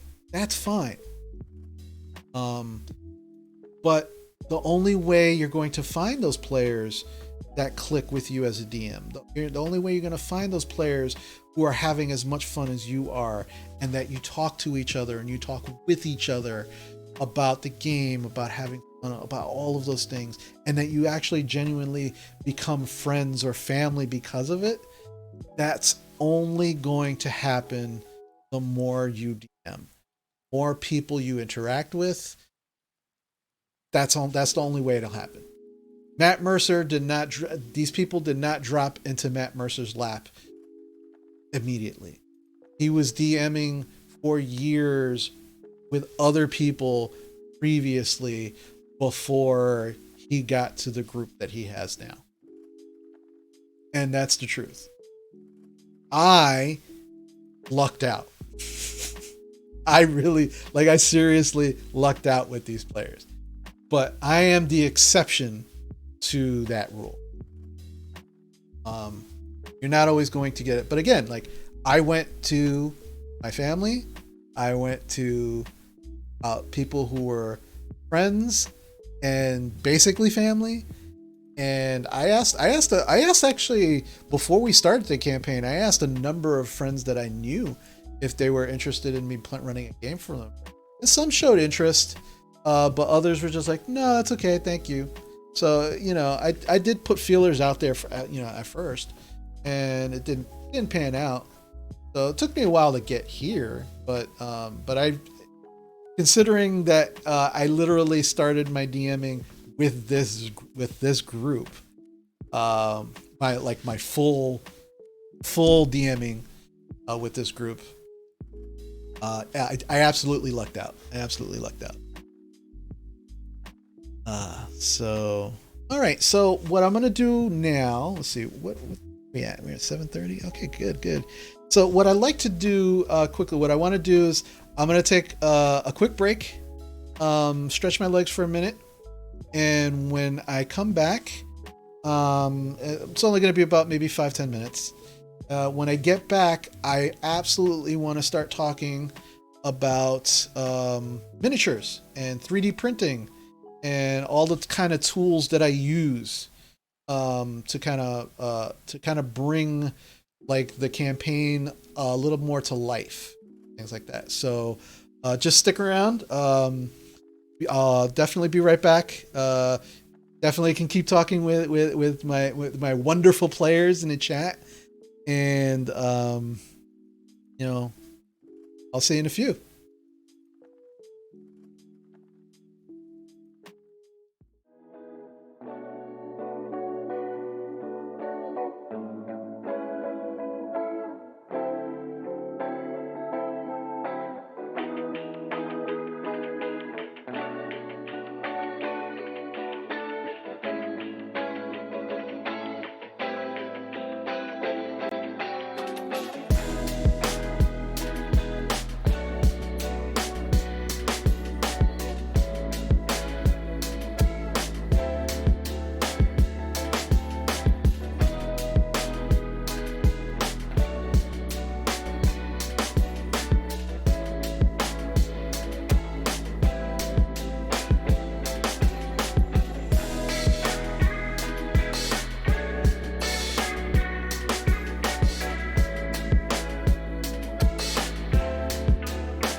Hello, I'm back.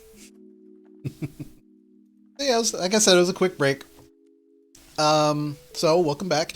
So now what I'd like to do, is I'm actually want to talk a little bit about, the tools that I use as a dungeon master, and a big part of that is miniatures.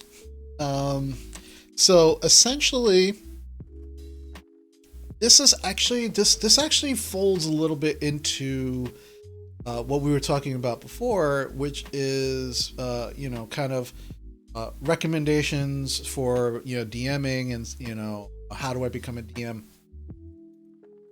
You need to figure out, I think one of the big things is you need to figure out what kind of DM you are. And I think what I mean by that specifically is, are you a DM that is, antagonistic towards your players? Are you someone who is going to challenge them? Figuring that out first. And then based on that, also, are you a DM that... Okay, so some people have skills that you can bring to the table as a DM that take it to the next level. Like, for example, I can do voices. I don't do them very well, but I can do voices. That brings it to the next level. Some people can't do that. Don't push yourself to do that unless you want to. Some people don't use miniatures because they're very good at telling a story. They can be very descriptive, so they don't have to use miniatures. And a lot of combat and a lot of, combat resolution is done through what's called the theater of the mind, which is the battle is described to you. What is happening is described to you. The place that the person is, the place that the player is, all of those things are described. Are you that type of DM that you are comfortable in describing those things, right? If you're not, miniatures are probably the best way to go. I actually enjoy miniatures for a couple of reasons, which we'll get into. But I also, depending on the situation, can do theater of the mind as well. I think for me, it's dependent on the situation and whether actual miniature combat is going to take away from moving the narrative forward, because sometimes it can. But those are the kind of things you have to figure out if you're planning on becoming a DM, or you're planning to run a session and you've never done it before, or maybe you've done it a couple of times and you're still kind of like trying to figure out your own style. That is what you have to do. You have to figure all of that out first, because that is going to tell you what tools you need as a DM. Now, for me, since I have 7 players, miniatures are the best, because then I don't have to do theater of the mind for 7 people. Okay. I can actually, here's your mini, here's where you're at, here's where the bad guy is, you can see it, this is how many feet away they are from you. You don't have line of sight, you do have line of sight, everything, right? You can see it. What you see is what you get on the board. Very helpful for 7 people. But if you have 4 players, if you have 5 players, theater of the mind might be better for them. That's something, that, again, once you figure out what your style is, figure out if that's something that your players are interested in. Are they more interested in theater of the mind and just having these things described to them, or do they want to get miniatures? Do they like miniatures? Do they go that route? But as you all know, as most of you know anyway, I love miniatures. And one of the things for me that got me interested in miniatures, very, very honestly speaking, I used to play Warhammer 40K. I still have a mostly unpainted Space Marine army sitting somewhere in the house. But I did, for the ones that I did paint, I enjoyed painting them. I enjoyed the miniatures. I enjoyed just having them. It was a very cool type of gameplay for me. And so when I got to D&D, yeah, Ultramarines, yeah. I started out painting Ultramarines, and then I had the army that I actually have is the Chaos Army. So a lot of black, a lot of gold, a lot of highlights. So anyway, so yeah, so the miniature part of it and the painting part of it was actually very, very cool for me. I really, really enjoyed it. And eventually, for those who play Warhammer 40K, you'll understand when I say the ever-changing rules and constant new rule books and things that came out, it got so frustrating, and the miniatures were so expensive, the paints became so expensive that it kind of, like, the game itself, I got turned off to playing the game, but I was still hooked on buying and painting the miniatures. And then when I started playing D&D, that was a whole new bag of worms. So with the miniatures and 7 players, I knew that I had to come up with something different. And because I didn't think I was going to have enough money to keep buying miniatures consistently for the different things, because as I said, especially when you're a DM, a lot of this falls on you to paint the picture for your players. And considering that if you're like me and you give them open opportunity to do anything in the game, that means they can encounter any type of creature. They can encounter any type of terrain. They can encounter any type of NPC.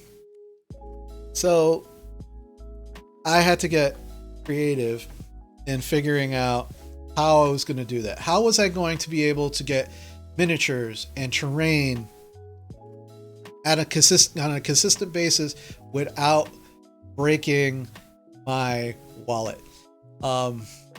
So my solution to that was 3D printing. And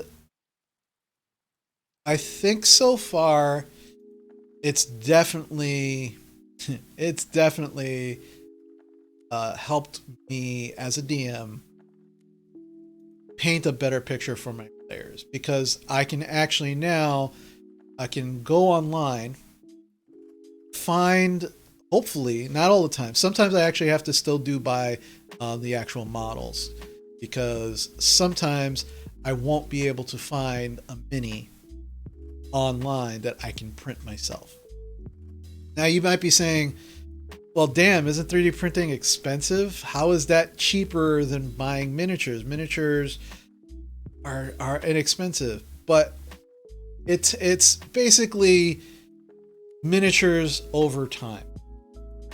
The cost, making the initial investment of buying a 3D printer, and the time needed to learn about the settings and learning about how those settings could work to make miniatures and terrain far exceeds the cost of purchasing. It is much less expensive than buying minis all the time. So you can get normally you can get like a pack of miniatures, maybe 2 or 3 miniatures unpainted, for maybe $5, which is not expensive at all. But if you're running extensive campaigns, if you're running two campaigns at the same time, or if you have 7 players, you need to get creative really fast. And so that's what I had to do, and so far so good. So what I'm going to do just very quickly is I actually have something set up to show show basically miniatures that I've painted along with miniatures that I've purchased, and kind of give you an idea of what is possible with 3D printing. And well, we'll just kind of go with that. We'll go from there. Because what happened was initially was I had one type of 3D printer. I got like the small one. I got a basic one to learn the basics of 3D printing, and then eventually I got basically got an upgrade. And so I started out with the Monoprice Mini version 2, and then worked my way up to what I currently have, which is an Ender 3.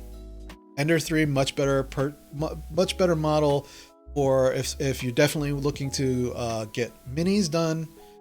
And again, they're not store-bought quality miniatures.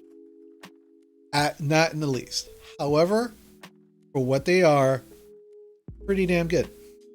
So I'm going to switch screens just for a moment, and going to show you a little bit. I'm going to be kind of moving around a little bit here. Kind of give you an idea of, what I've done. So, let's see.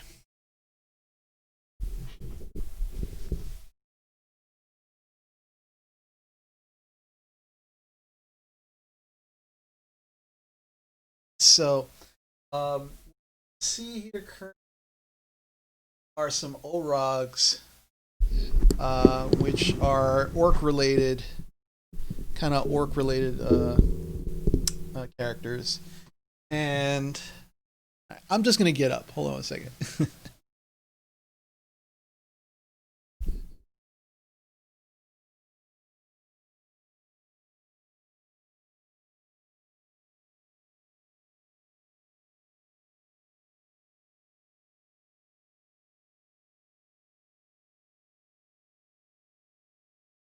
Okay, so yeah, you can see some Orogs here.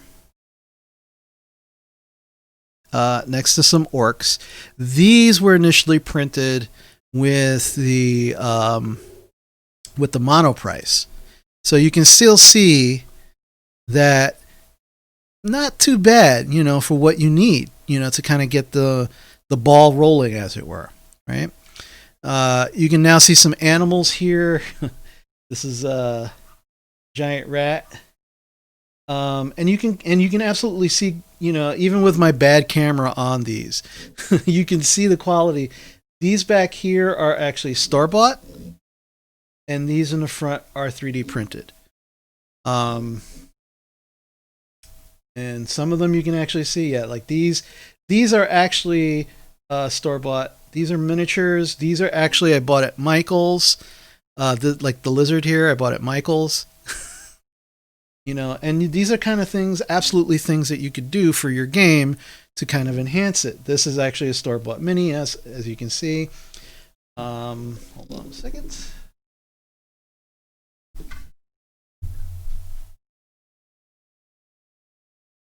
Yeah, and you can see there's some barbarians that were also printed for our previous campaign. There's some NPCs there that my players will cringe, because they gave them a really hard time in the game. There's some drow. And then, let's see.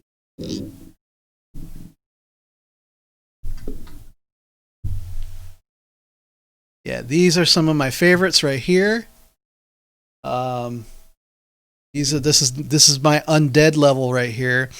These are whites, and you see a Nothic, Flame Skull guy. Whoop. Ah, sorry about that. So sorry about that. Okay, so you got some zombies here.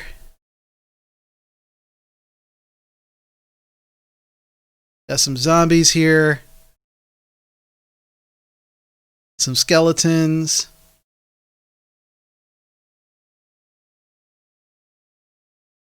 Some ghouls. The ghouls, I really like the way those came out. Um, those are fun. And again, the interesting thing about all of these models. Let me get back here. The interesting thing about all of these models is you can find them online. You can find the files for them online. And they are absolutely free.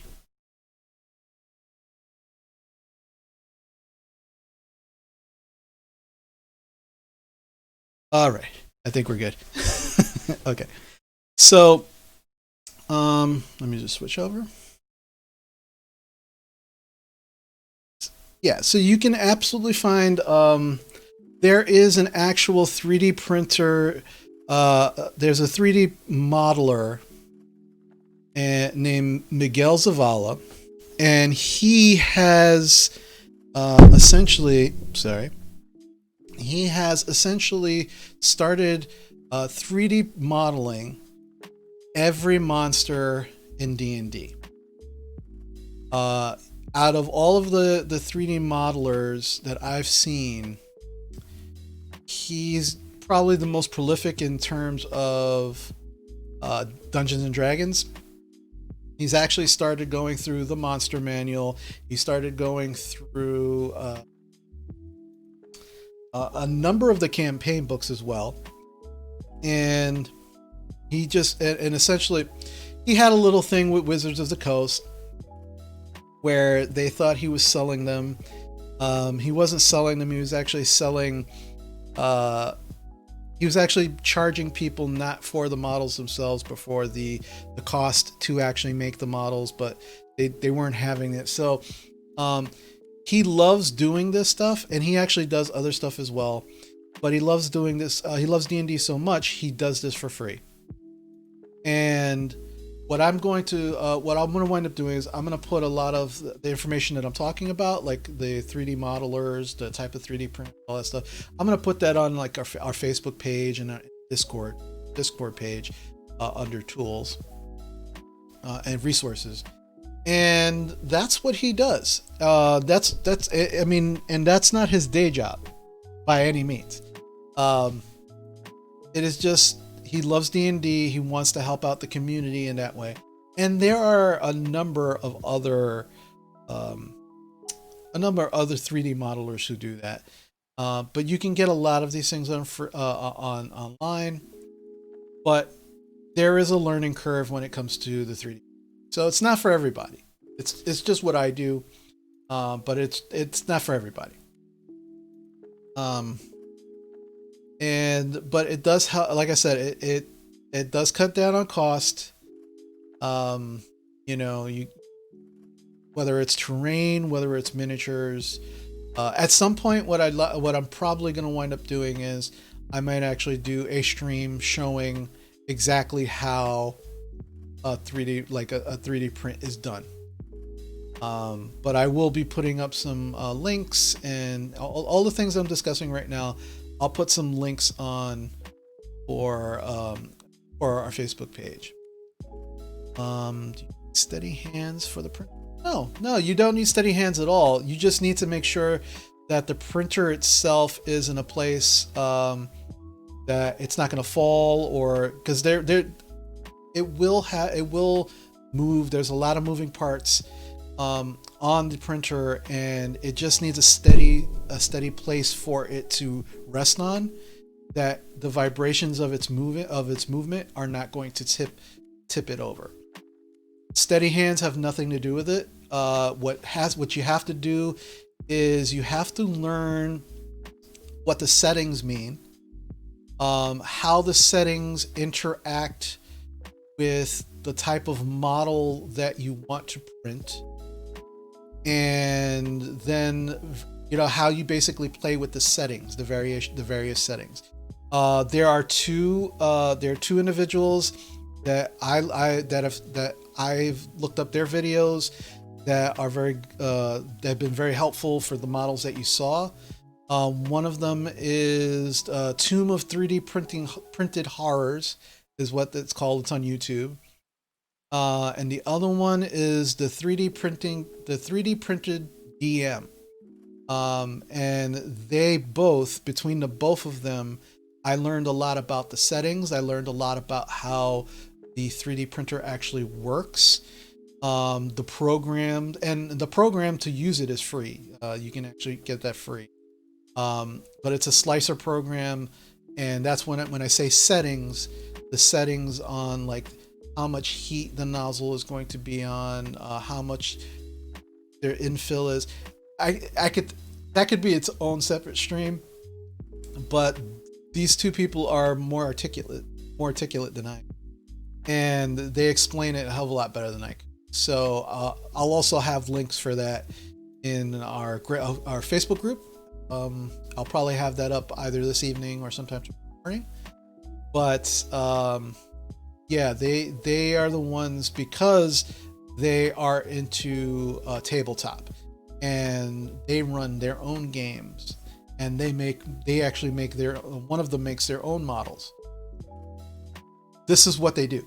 So it's definitely if you watch them, if you get the 3D printer and you watch them and you learn from them, steady hands doesn't come into play with it.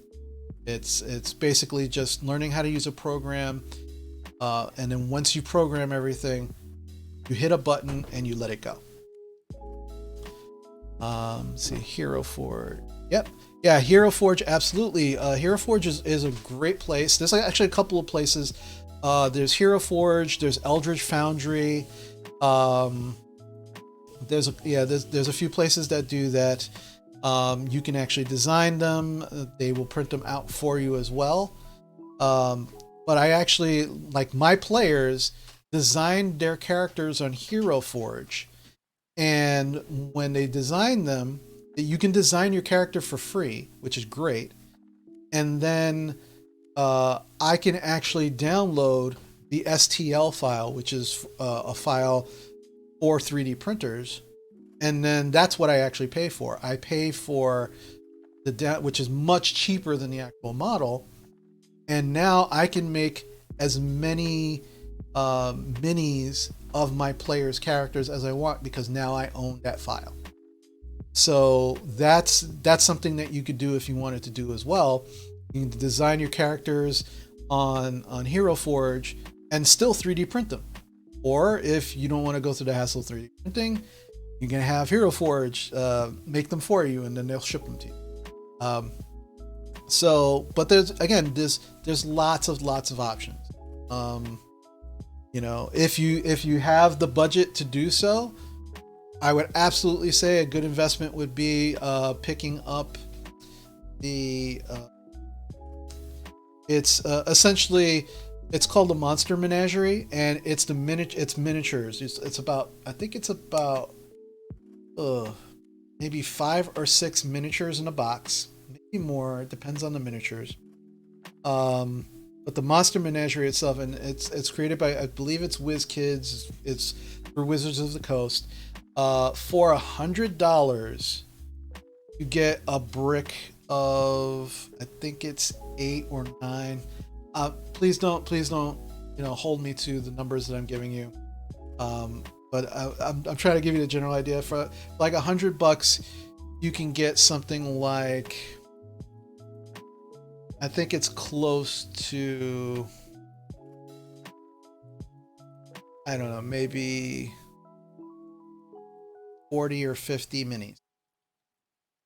You know, if you buy them, basically you're buying them in bulk if you do it that way. And if yeah, so in that way, in that sense, it winds up getting cheaper. And the great thing about minis is if you get doubles or triples, that's great because you always need doubles or triples.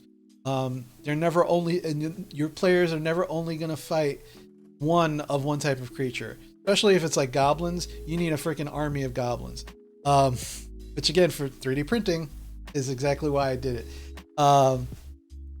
But yeah, it's completely up to you how you want to do it. When it comes to the actual terrain, when it comes to the maps, I have built my own terrain as well as 3D printed. I've used styrofoam to stimulate. Ooh, I've used the styrofoam to simulate snowy caps and snow mounds and things of that nature. But you could also use styrofoam if you paint it correctly for hills and mounds.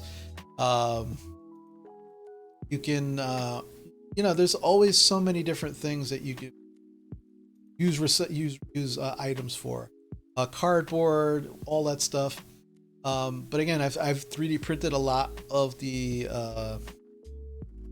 I've 3D printed a lot of the terrain that you're going to continue to see in our game. And I do use for the actual, you've probably seen like the grid maps. I go to a website called Mats by Mars. Exactly how it sounds. Mats by Mars. MATSBYMARS. And you can actually get cut to various sizes, small and large, grid maps of water, ocean, sand, cobblestone, swampland, various things like that. I have a few. They are very helpful. There's still more I need to get and that I'd like to get, but there are a lot of different types of these grid, and what's great is that they're wet erase. You use wet erase markers if you need to mark them up, but they also have the grid on there. So for D&D, it's what you see is what you get. Each grid is 5 feet, so it helps you out immensely when. But yeah, there's just like for me, I found that 3D printing it helps me out because I can actually, like, for example, if during a weekend I know, like on a Thursday we finish up a game and the players have made a decision to go to a certain place, and I have no minis or I have no terrain set up for that specific place. As soon as we're done, the next day I will be looking for the minis if I don't already have them to print up, and then I will set up the program to print it, and I will plug it into my 3D printer, hit the button, and then walk away. And depending on how many minis I want, it might be done in a day, 2 days, and then now all I have to do is paint them. And usually I'm not the greatest miniature painter in the world at all, but I'm okay. I'm decent. Like, I know the basics of putting on a base and trying to put on some highlights and getting adding shadow. There's a bunch of techniques to do those things. But if my players come up with something weird during a game and I'm not prepared, I can print something up immediately. I don't have to go searching online for, oh my god, I need to buy this. It's going to take 2 or 3 days to get here. Even if it's an overnight service. Oh my god, it's they don't have it in the overnight service. Oh my, there's like little to no stress in that. And again, you're already stressed out enough as a DM, wanting to make sure that you have everything set up for your players so they have as much fun as possible. Whenever you can eliminate stress from your life, this is just a life thing. Whenever you have the ability to eliminate any amount of stress in your life, do it. Okay. So that is what I'm currently, that's what the 3D printer does for me. All right. The 3D printer actually helps me deal with the stress of, do I have the miniatures I need? Do I have the terrain? Hey, Captain Andor. Welcome to the stream. So yeah, so that's what is that's my whole take on like the tools that I use. Now, again, you don't have to use these tools. You can use theater of the mind. There are some places that have actually like cardboard cutouts, like small cardboard cutouts for miniatures, much very inexpensive, and you can get a lot for a fairly good, decent amount. You can use those things. Back in the 3rd edition and 3.5 edition, they used to be actual like tokens, like these little cardboard tokens, round, with just a picture in the face of the creature. And then if they died, you turned it over and it was their face and it was just completely red. Like those are things that you could do also. There's so many different ways that you could convey battle with your players. Again, it's just finding your style, finding what you're good at, what you're happy about, and also what your players enjoys. That's pretty much it as far as that goes. I mean, I'd like to open it up for questions as far as like tools that I've used or anything that I might recommend, or any questions. You don't have to be limited by what I'm talking about, or just DM stuff. But if you have any questions, please. That's what we're here for. I want to have conversations. I want to get to know you guys too. So let's open it up. Let's have some fun. Let's shake it up, mix it up. That's my oh man.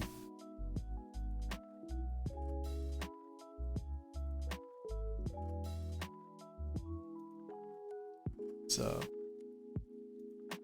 I'm very much and this was even back during my LARP days. I was very much a big proponent of what you see is what you get. It's helpful.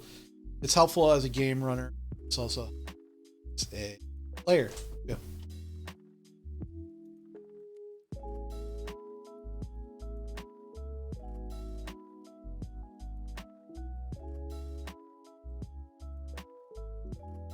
All right, so I'm gonna try. Let's see, I'm gonna go back and see if I can find some. How do I keep my cats from destroying the printer? Okay, excellent question. For my cats, well, one, you want to try to keep it as high as possible, off the ground. There are there are enclosures. That's the word. There are enclosures that you can actually purchase. That take care, Grant. Thank you for joining us. You had some great questions. Appreciate you, and take care of yourself. All right. Yeah. So keep your 3D printer as high off the ground as you can, but obviously well within a place where you can reach it without any problem. And you can get an enclosure for it. They can tend to be a little expensive, but if your cat is the type of asshole who likes to knock stuff over all the time, it might be worth investing in. But the other interesting thing is, we never had any issues with our cats actually getting near the 3D printer. I'll be very honest, like the way the 3D printer, one, it's a fairly heavy piece of equipment. Not like, oh my God, I need 2 people to carry it. But, it's light enough that you can carry it easily, but it's not easily knocked off of a table.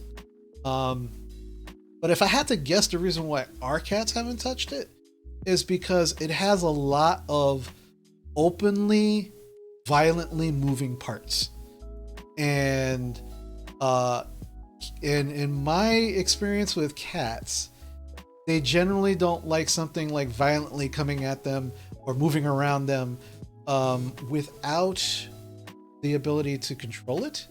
It kind of freaks them out and scares them. Kind of like, it's almost like a Roomba. How most cats, there are a few cats who don't give a shit about Roombas. But most cats don't like having some kind of mechanical thing moving around them in jerky, weird ways. And a 3D printer will absolutely do that. But yeah, I haven't printed it, Captain Andor. I haven't printed it since getting my kitten, but I worry he'd burn his stupid foot batting at the print head. Well, I will say the actual hottest part, which is the nozzle, is very, very well. I wouldn't say hidden, but it's kind of underneath everything. You really would have to try to burn yourself to actually get that. Even if the kitten tried to bat it around, unless it actually went underneath it, they really wouldn't burn themselves. But in my, like I was saying to Fall Harbor, I think an enclosure might actually be the way to go, if that's your concern. Trying to get an enclosure for it. There are if I remember correctly, there are some blueprints on making your own enclosure for certain 3D printers. So depending on which one you get, you could actually probably make it yourself. Might be cheaper that way than actually buying an already made enclosure. But yeah, that's what I'm saying. The enclosure is usually plexiglass, and they do have it vented in a way so nothing really can get in, but it doesn't overheat your prints. And again, this is the crazy part about 3D printing. It really also depends on the type of material that you're using, because if it's PLA, which is a certain type of plastic, it's okay. The temperatures aren't amazingly bad. But if you use ABS, which is like other type of plastic altogether, the temperatures are a lot hotter, and there's a lot. I would say do your homework before getting a 3D printer. Research the types that you think might be reasonable for yourself. There's been a lot of talk lately about the resin 3D printers. The 3D printer that I have is filament based. It is basically, if you've seen any kind of 3D printer before, it is like a spool of what looks like just plastic rope. That's me being the most untechnical I can think of. Yeah, it's called filament, and that is the type of printer that I use. There are resin 3D printers that you may or may not have seen here and there, but basically it's a vat of goo. Again, here I am with technical terms again. It is a vat of goo that a laser actually cuts through the goo, hardening the goo, and as it slowly pulls up, you have the model is basically cut out of the goo. Now, I will absolutely say, if that sounds like something that you want to do, definitely look up how resin printers work. It is actually one of the coolest things you will see.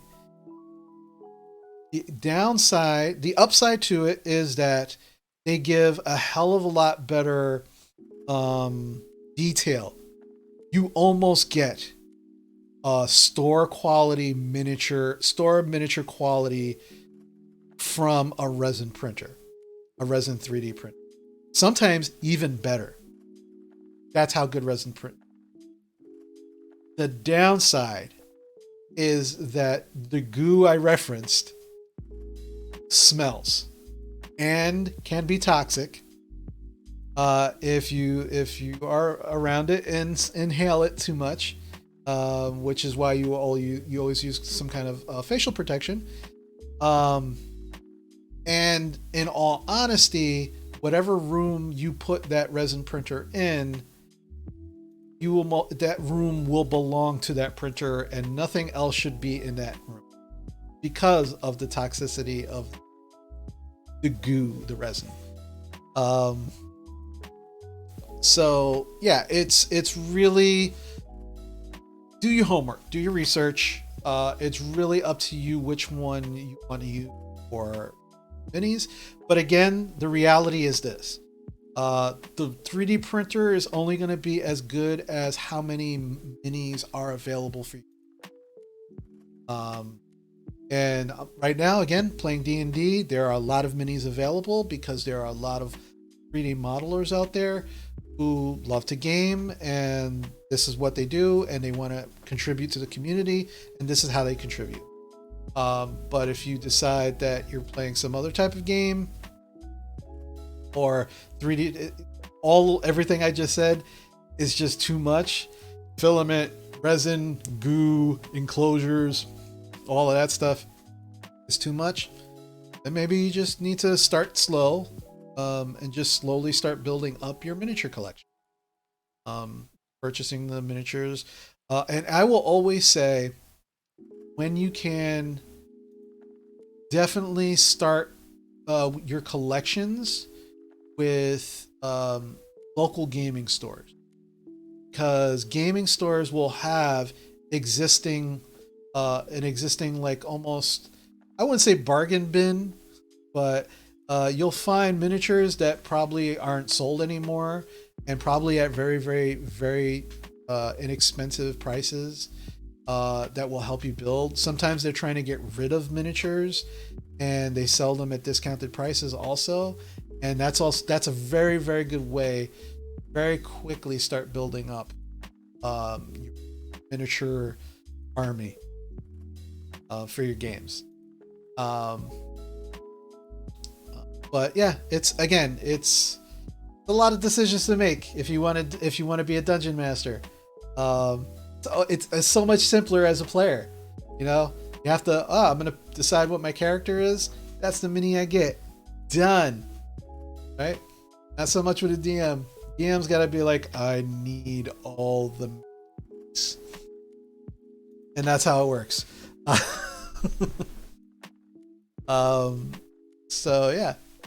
See, I currently got a monoprice maker that uses filament. Yeah, that's how. Yeah, Captain Andor. That's what I started with. I have a monoprice maker, the Maker Mini Select, version 2. I believe that's the one. And then I have an Ender 3. So, yeah. So yeah, you definitely, poor ventilation is definitely going to be. Here with us, we have the luxury of having a larger. We have a large house, so we can have a room dedicated to it that I'm not always in. Now people pass through the room always, but there is decent ventilation in the room. Yeah, that definitely can be an issue. But I would, as I said before, if you look online and you look up enclosures or better ventilation for your 3D printer, you might find some solution.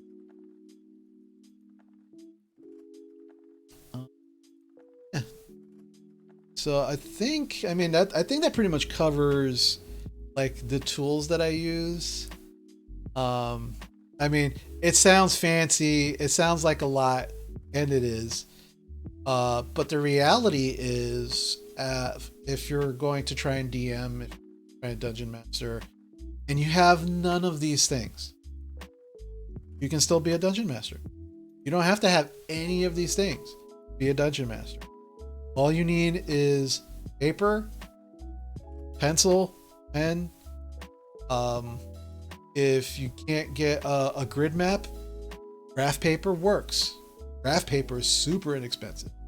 Get that like at a Home Depot or stationery store or something like that.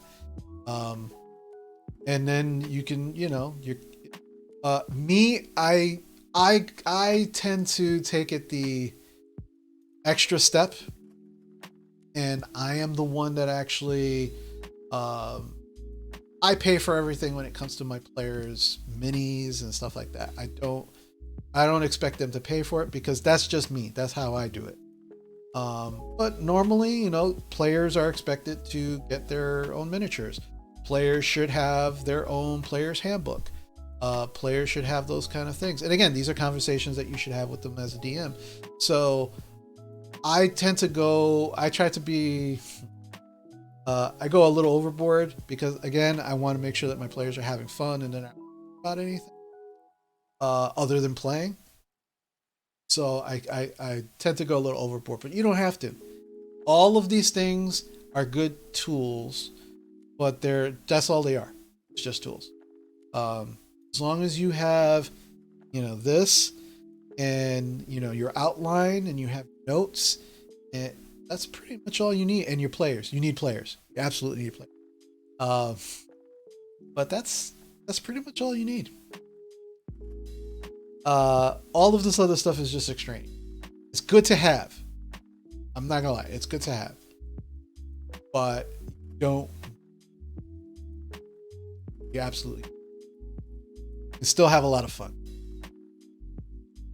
So yeah, still want to keep it open. Yeah, absolutely. Don't feel pressure for that.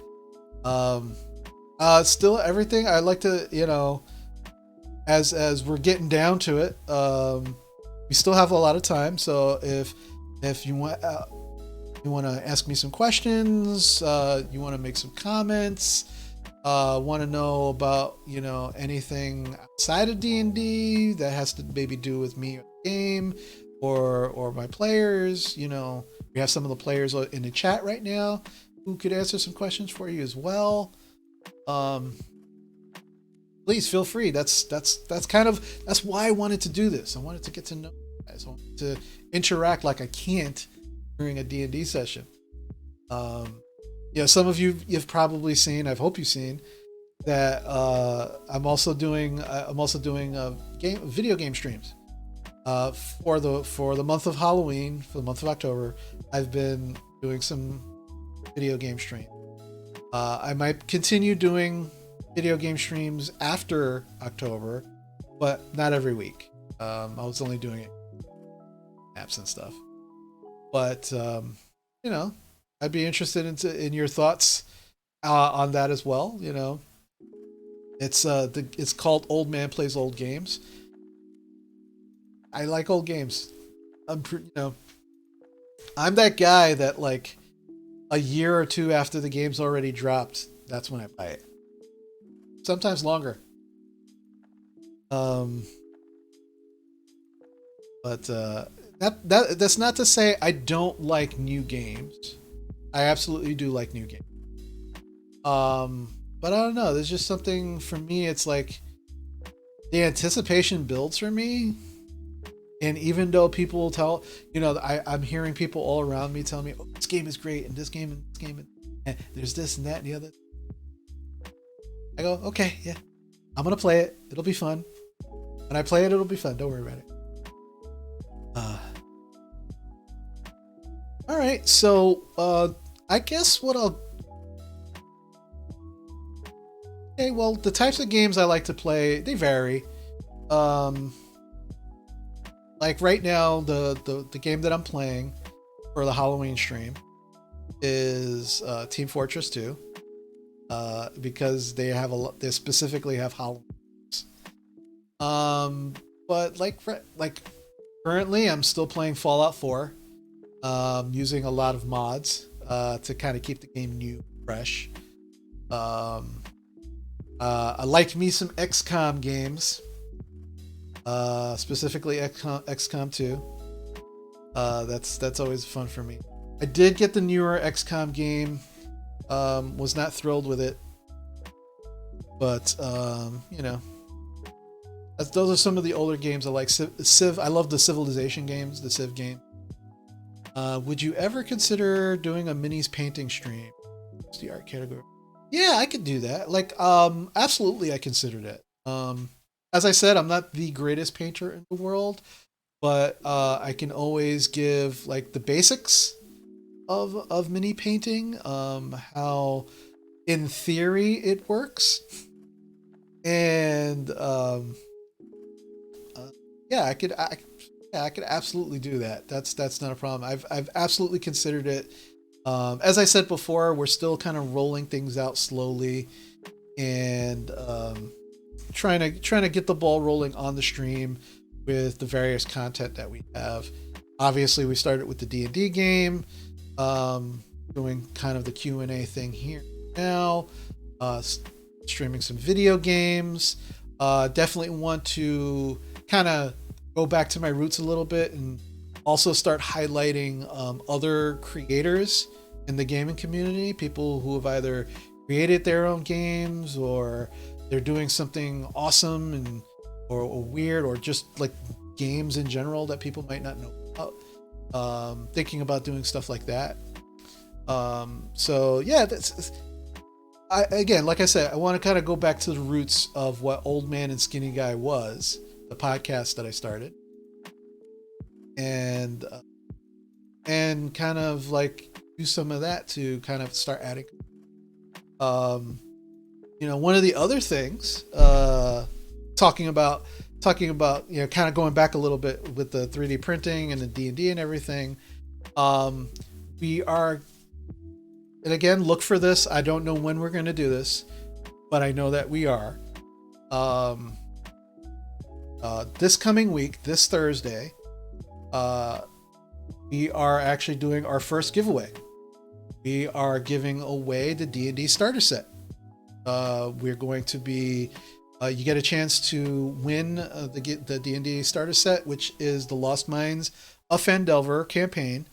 It takes your characters from level 1 to 5, and you can't get this campaign outside of the box of the starter set.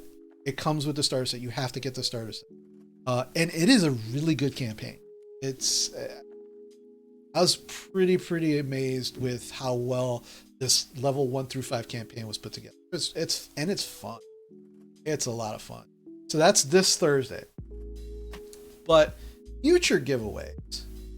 One of the things that I'm planning on doing is the giveaways will be maybe like a 4 to 6 inch figure, 3D printed, of each of the characters of this game, our players. So I think that'll be something fun. I think that'll be kind of cool for as a giveaway for people to, kind of like, ooh, this week we're giving away Hope. This week we're giving away Rowan. This week we're giving away Galen. That kind of thing. And so the players get to share what their characters actually look like with you, but now you have a 3D printed actual something of them, which will be kind of awesome. So again, I don't know when that's going to happen, but it's going to happen. So kind of you have to kind of tune in for our streams, our D&D streams, to kind of see when that's going to happen. But this, like I said, this Thursday we are doing our first giveaway, and that's going to be fun. Miniatures, yeah, miniature painting, yeah. I gotta see how I'm gonna set that up, but yeah, I could do that. I could absolutely do that. So that'll be something to do down the road. Yeah, no, absolutely. Look, my main thing is I still want to give back to the gaming community,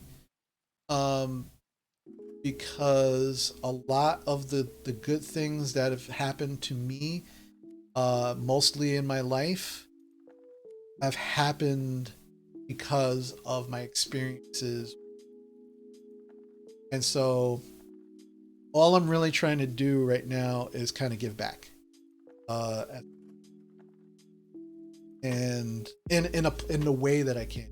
And I obviously have a platform now, Twitch.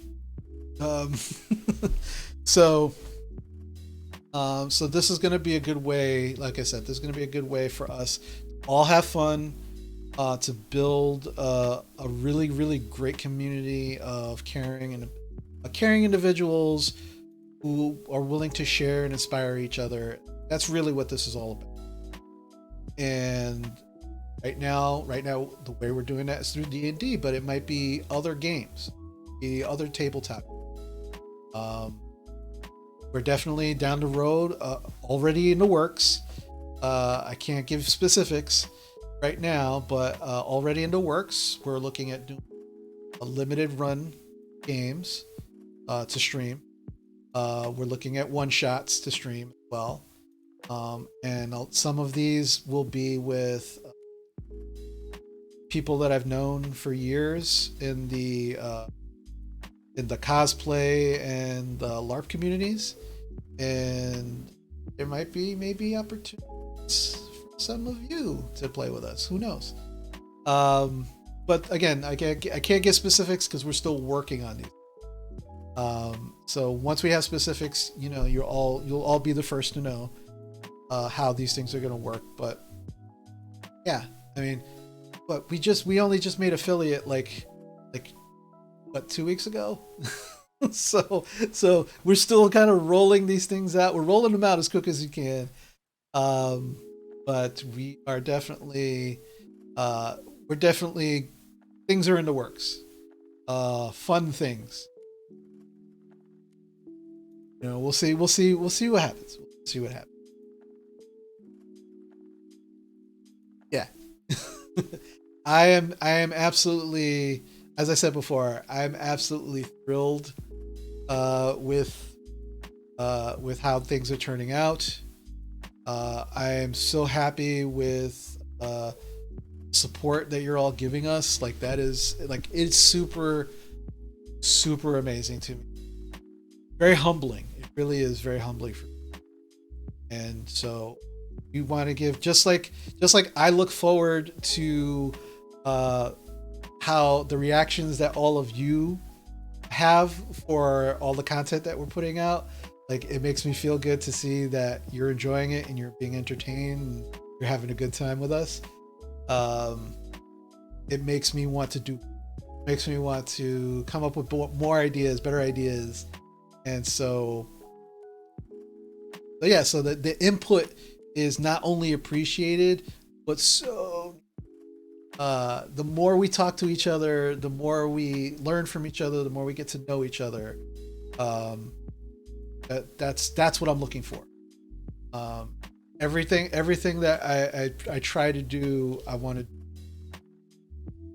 oh, I look forward to. Yeah. So one last chance before we kind of wind down here for this stream. If anybody's got any kind of questions or comments or concerns, now's the time. I'll give you a moment to think about it while I sip my drink here.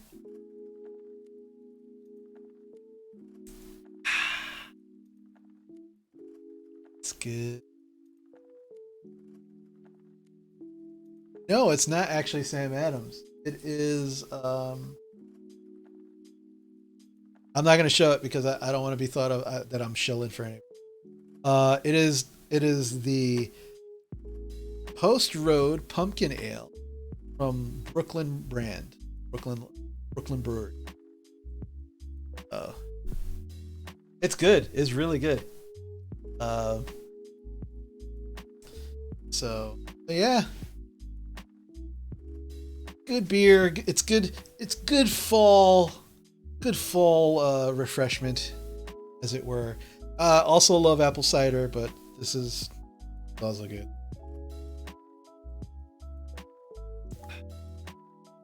Yeah, pumpkin ale is pretty good.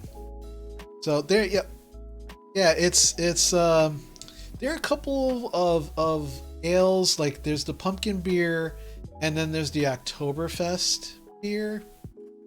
Yes, Fall Harbor. Yes. The Imperial Pumpkin it? Yes. That's the good stuff right there. That is amazing stuff. Haven't had it. Haven't had it. I think it's been maybe a year or two since I had it. Yeah, yeah. Um, Absolutely had that. Can't wait to have it again. No, I know. I know. Definitely, yeah, and it's definitely the. I did try the Sam Adams. They had their new pumpkin beer, and they also had the Oktoberfest. Two very different things. Oktoberfest for the is an Oktoberfest. It's really good. Um, Pumpkin beer uh, was also good, but was not what I was expecting. I was expecting more of an Oktoberfest kind of taste. No, it was essentially drinking uh, a pumpkin pie, which I was very happy with. But not everybody is into those super flavored beers, but it wasn't bad. Yeah, you're lucky, Fall Harbor. Very lucky. I haven't seen it. I don't think we've seen it around lately, but I'm sure. I'm sure if we went looking for it, we could find it. But it used to be more readily available out by us. And yeah. Oh yeah. No, that pumpkin beer. I definitely recommend if you're into that kind of sweet, like it tastes like pumpkin pie type of beer. Then yeah, you definitely want to grab it before the season ends, because it's definitely a seasonal by Sam Adams. So, all right, I want to thank everybody so much for joining us today. I hope we get to do this again. Um,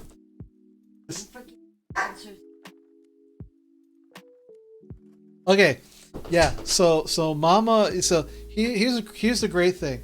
Um, you guys have a mod in your chat. I have a mod in the room right next to me, and she's consistently coming in here and telling me not to forget to answer certain questions. So Zero, I had an amazing day today. Thank you very much. I am so sorry that I missed a question. I'm trying to get through chat. Um, yeah, I have my own personal mod, like right here. She's amazing. Uh, it's great. So all right. So as I was saying, um, this has been really, really amazing. This was a lot of fun. I hope we get to do it again soon. Uh, if we do, gonna do it again when I will be doing this again. I just don't know when. Yeah, with a stick to hit me with. Yeah, yeah. We will be doing this again. I don't know when we'll do this again because I think what I want to do, at least for right now, is I want to make sure that you all tell me when we're going to. So we'll probably do when we're ready to do another Q&A session. We'll have another poll up. This will be during our D&D game, and you will all have to let me know when you want me to do this again. Because I will definitely do this again. I had a lot of fun. A lot of stuff has happened in the last couple weeks, and a lot of love has been thrown our way. A lot of thrown my way. This is all still a little overwhelming, but it's definitely awesome. Yeah, thank you guys so much. Thank you all so much. I really, really appreciate it. I am again very humbled by all of the support. So I really do appreciate that. So thanks for joining us. If I look like I'm a little distracted, because I want to get us ready to see if there's somebody that we can raid. We'll see. We'll see if there's any friends that we can do. Yep. Oh, I see who we're gonna raid. I already see we're gonna. I think we're gonna raid My Dear Serenity. And Yeah, no, absolutely. I hope that I did help with some advice. I hope if you do have any more questions for me or anything like that, just please join us on our Discord. You can ask questions directly to us there, to me there as well. Again, 9 p.m. Eastern on Halloween. Beetlejuice watch party. Show up if you don't have any plans. It'll be a lot of fun. I promise.